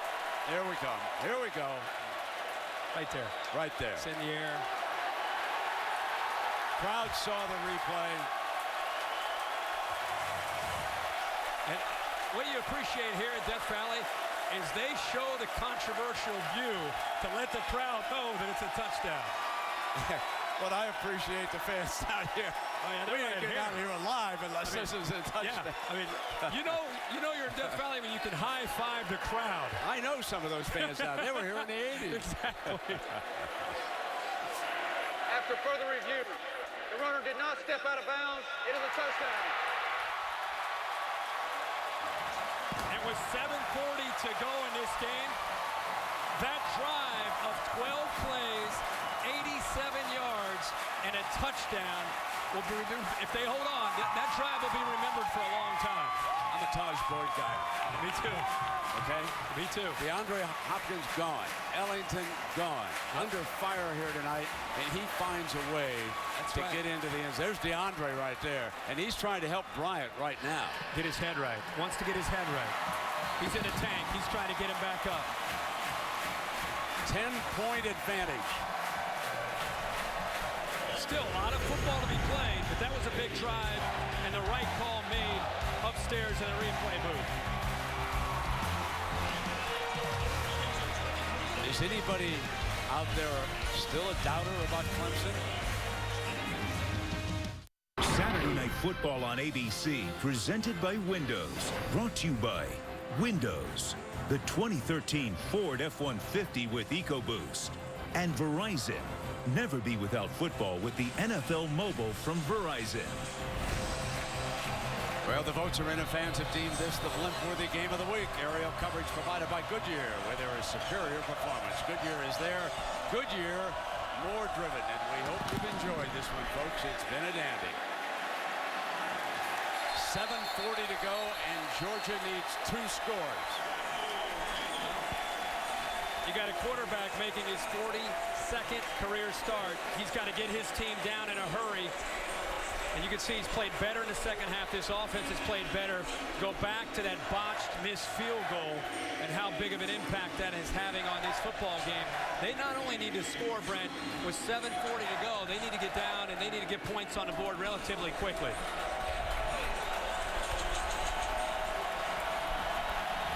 Todd Gurley, the running back.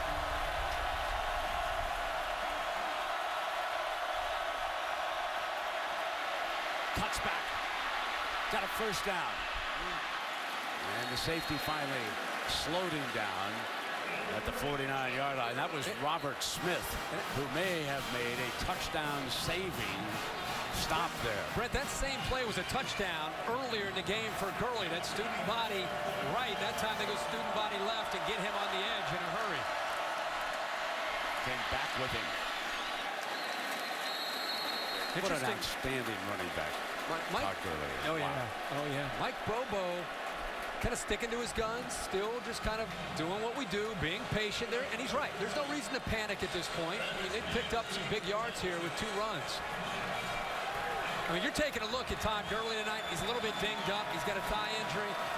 Between he and T.J. Yeldon and Lake Seastrunk at Baylor, those are three probably the premier backs in college football.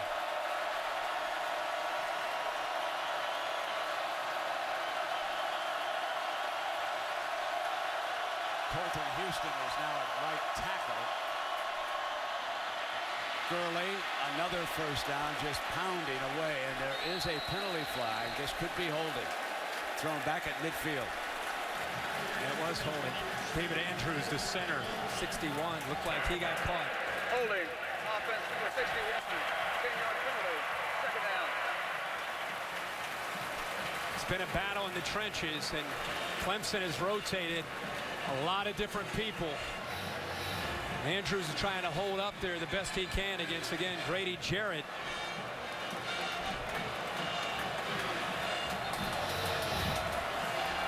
Georgia has more yards tonight than Clemson.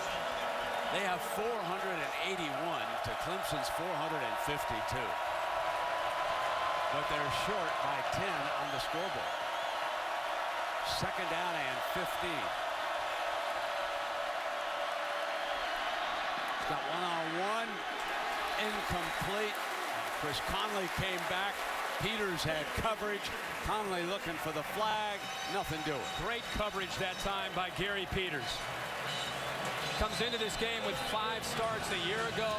That was much tighter coverage. Everybody knows about Aaron Murray and that back shoulder fade, and Peters anticipated that.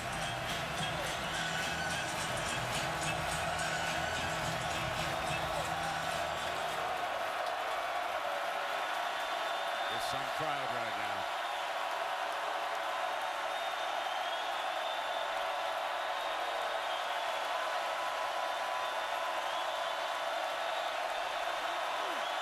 On 3rd and 15. Murray fires and incomplete.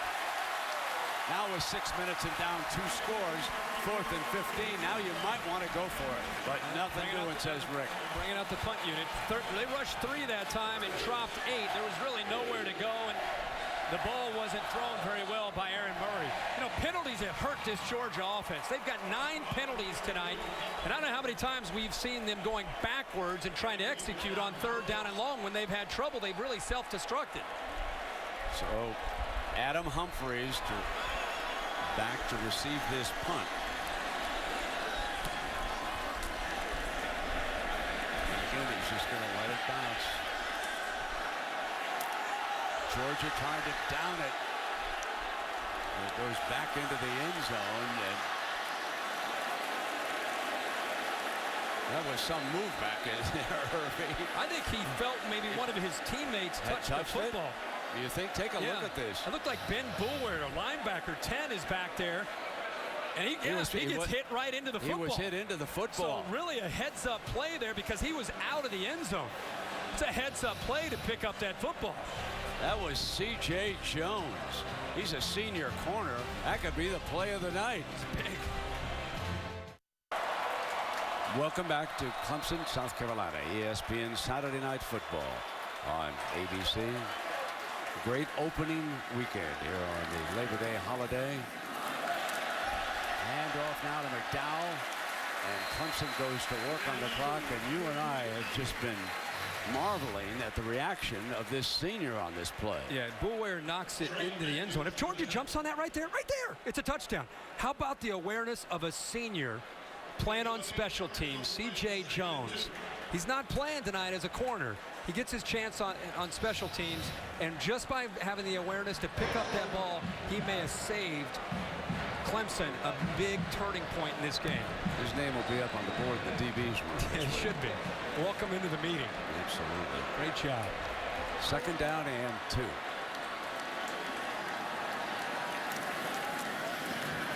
Working on the clock. So it'll be 3rd down coming up. You and I both also at the break marveling at that drive when Clemson was up 3 they decided to really attack Georgia's defense. And we saw Zach Brooks have a chance to run the football, he along with McDowell. And this is a touchdown. I mean, worry about the play action to McDowell, the jet sweep motion, and then they end up throwing it out to the tight end and nobody's out there. There's just a lot to deal with, and we all applaud Clemson for being aggressive with how they attack Georgia up 3 late. So Mark Richt burns a timeout here, and we'll come right back with 3rd and 4. Coming up after the game, stay tuned for the Ford wrap-up with Robert Flores. So we come to one of those 3rd downs as you count down the final minutes of a football game. Becomes so critical with the team trailing. Georgia needs a stop right here to force a punt and put the ball back in Murray's hands.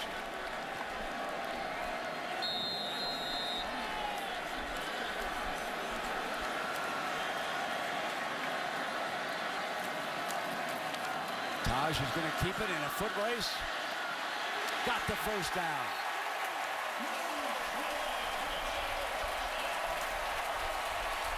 You and I were talking about how big a first down opportunity this is. Clemson gets to the edge. Georgia brought pressure. They brought their linebackers. Good awareness there by Taj Boyd, and a good call to get him away from that pressure and to pick up that first down, and the clock moves with Georgia only having 1 timeout in the 2-possession game. Taj Boyd, when he was a youngster, his favorite football team, the Atlanta Falcons, and that was before Michael Vick ever played quarterback for him. And when he came, Michael Vick became his big hero. And before coming back, guess who he talked to this offseason? That's right, Michael Vick. And Vick said, if you want to be the best and do it, stay right there at Clemson. That's the advice that Vick gave him. It's great. Rogers Redding actually texted me, supervisor of officials, and brought up a good point, and I'm glad he did. When a player is blocked into a ball, as Boulware is here, it's as if he never touched the ball. So C.J. Jones, we thought, made a great play to be able to pick up the football. He probably thinking the same thing you and I are. But when a player is blocked into the ball, it's as if he never touched the ball. So we appreciate Rogers having our back. Get that straight, but we still think Jonesy made a creative play. They did. I still want to go down there and hug him. That was a great effort. His heart was in the right spot. Well, and you know, got to give him credit. He's not too sure at that moment. Absolutely. You know, he can't see that he's getting pushed in. Yeah. He thinks the ball's off my teammate. Yeah. I'm going to go get it. Sure. It doesn't take away anything I think about Jones on the play. No. Georgia uses their last timeout and down 2 possessions. Now it's about Taj Boyd trying to protect the football. And Georgia's thinking, we've got to get that ball out. We need a miracle here. We need to somehow get the ball away from these running backs or from Taj Boyd. So DJ Howard comes in, and the clock moving now inside of 4 minutes. Georgia came in ranked number 5, Clemson number 8. It's the only top 10 matchup of the weekend. And Georgia must go to Athens after this game and get ready for South Carolina at home. Then they play a team that they should beat before LSU comes in to Athens. So in a month, we're really going to know something about the Dogs. It's a big win for the ACC. Oh, huge. Think about the ACC matching up with the SEC. If Clemson holds on here, this will be 2 straight for Clemson over the SEC. And also 2 for the ACC collectively. We all know when it comes down to bragging rights, anytime you can beat a top 5 SEC team, that doesn't happen very often. Dabo Swinney's got it going here in Clemson.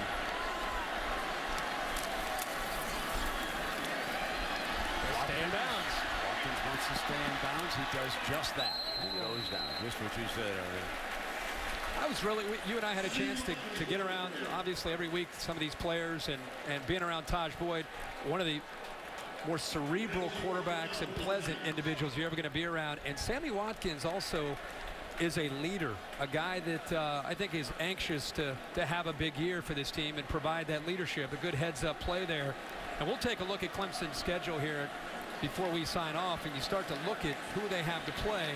It's easy to point to Florida State or South Carolina, but if you're a Clemson fan, you know what I'm talking about. Look out for Duke. Look out for Maryland at noon. Those are the games that make Clemson fans nervous. Fair catch, a signal by Georgia at the 36-yard line, and that was Damian Swan. Let's check in now with Robert Flores. Robert. So LSU appears headed for a win in that game. When was the last time you saw LSU with 30 points in a third quarter against a pretty good defense? Cam Cameron maybe opening things up there for Zach Mettenberg. So the Dogs have 2:25, and they trail it by 2 scores. Murray comes in, got a first down on his opening pass, and where has Mr. Lynch been? That was a powerful run after that reception. Clock will only stop for Georgia, first downs, and when they get the ball out of bounds, Murray's got to have some urgency here, use his experience to help him out. Is Clemson going to be in prevent mode, or are they going to be in attack mode? Right now it's prevent.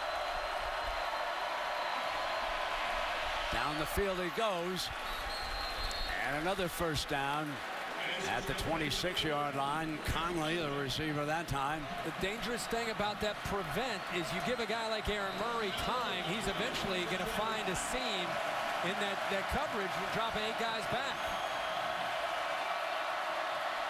Marshall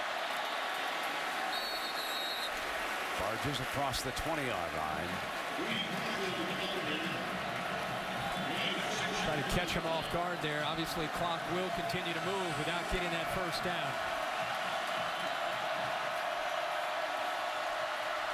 Here's Murray throwing it underneath, and Marshall still battling for the pylon. And they say he's out of bounds at the 1-yard line. That was a fine run with a catch by Marshall. Oh, yeah. I told you on the field before the game how powerful he looks in person. You can see his lower body strength. Todd Gurley's so big. He's the one that gets most of the credit for that power. But Keith Marshall is a heavy load himself. Clemson better get the good hands people ready. Touchdown on an onside kick will be coming. Murray dives into that end zone. Line judge now signals touchdown.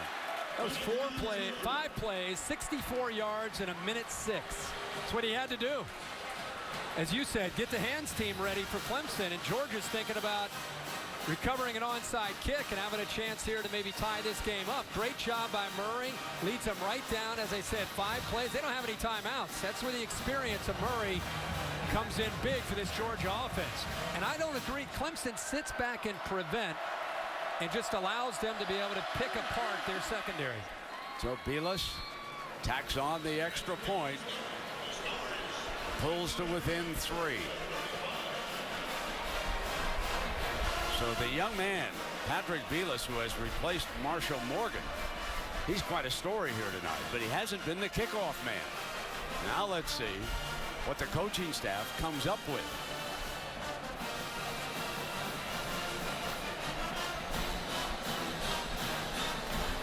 1:19 remaining here in regulation. You've been around coaches your whole life, Brad. You know, this is the first game. Think about how many times they've tried to practice these kind of scenarios in August. They don't have any reps. This isn't week 8. You practice it for 3 or 4 weeks. You've got some true freshmen that are on the hands team. And you execute it in practice, and then you come out in a game on national TV, and you hope everybody executes it the way you've been working on it the last 4 weeks. Remember, Georgia's out of timeouts.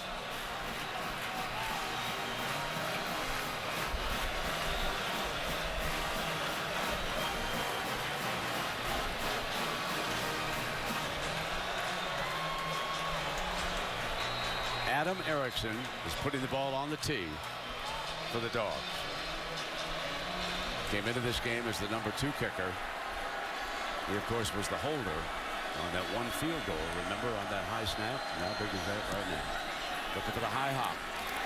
And one picks it up. Bryant finally makes a play tonight. Bryant waits until the last minute 17, and now he's got a big smile on his face.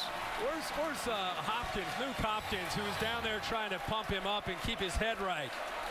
That ball's coming to Bryant. Bryant's thinking, I guess I'm going to make this play. Sammy Watkins is like, I got this. I thought for sure. I got this. It was right to Watkins, and Bryant intercepted it. Good for Bryant making that play.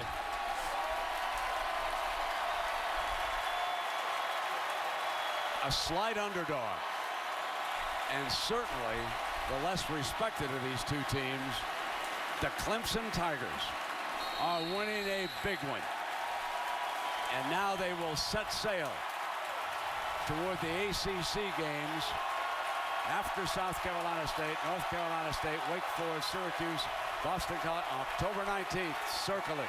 Here's what I'm circling after that one. The Florida State game, you know what I'm with you. I am circling that one. I'm telling you, they're going to be fired up for Florida State. You and I are circling Florida State. I want Clemson to circle Maryland. I'll be at the ESO Club the week of the Florida State game. Oh, man. It's a big win. Just a huge win for the program. Clemson triumphs over Georgia. 38-35.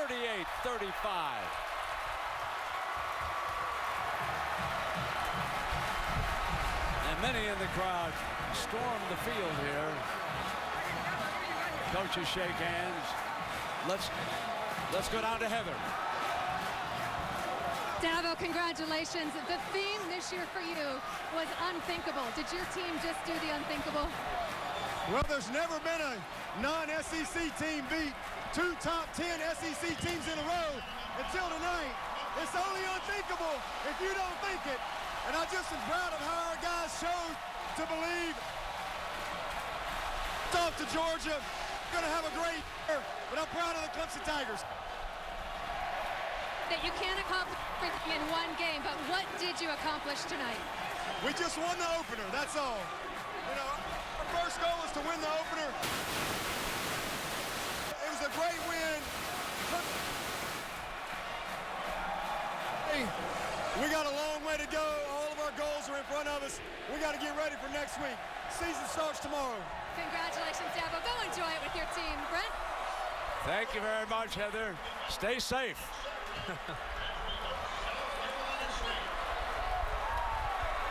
The scene in Clemson, South Carolina. Now, ladies and gentlemen, let's join Tiger Band in the singing of the Clemson University alma mater as we celebrate a very special start to our season. A big victory over the number 5 team in the nation. And you've got a feel for Georgia. The players and the coaches, they go home and they've got to get ready for Steve Spurrier and the South Carolina Gamecocks who played on Thursday. You're right. I just want to say that Clemson, it's a huge win. They're excited about what they can accomplish and where they're going to be heading in the rankings. But you're right about Georgia. Georgia has South Carolina next week in a huge conference game, which will get Mark Richt to be able to get his players to focus. Also LSU in a few weeks, so they didn't get embarrassed tonight. They shouldn't drop very far, in my opinion, in the rankings, so they can still have a great year. They just need to regroup and try to get healthy.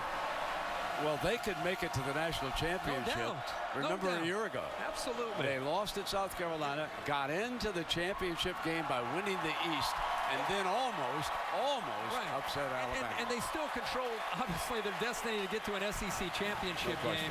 So, to me, you lick your wounds, you learn from this, you try to get healthy, and you try to get ready for a very physical game. You just put your finger, though, on something that might be the most difficult.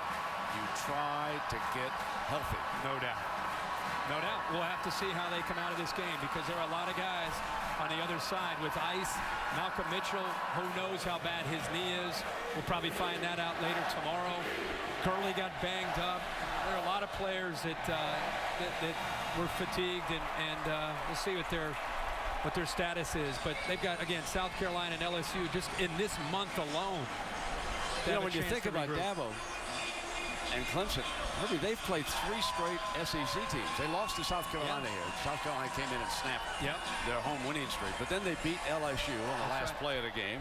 And now tonight, they beat Georgia to start a new season. Yeah, and even if you go further back to earlier in the year, they had played Auburn in Atlanta in that Chick-fil-A game and beat them. So they've had their opportunities to go up against the SEC, and they've fared pretty well.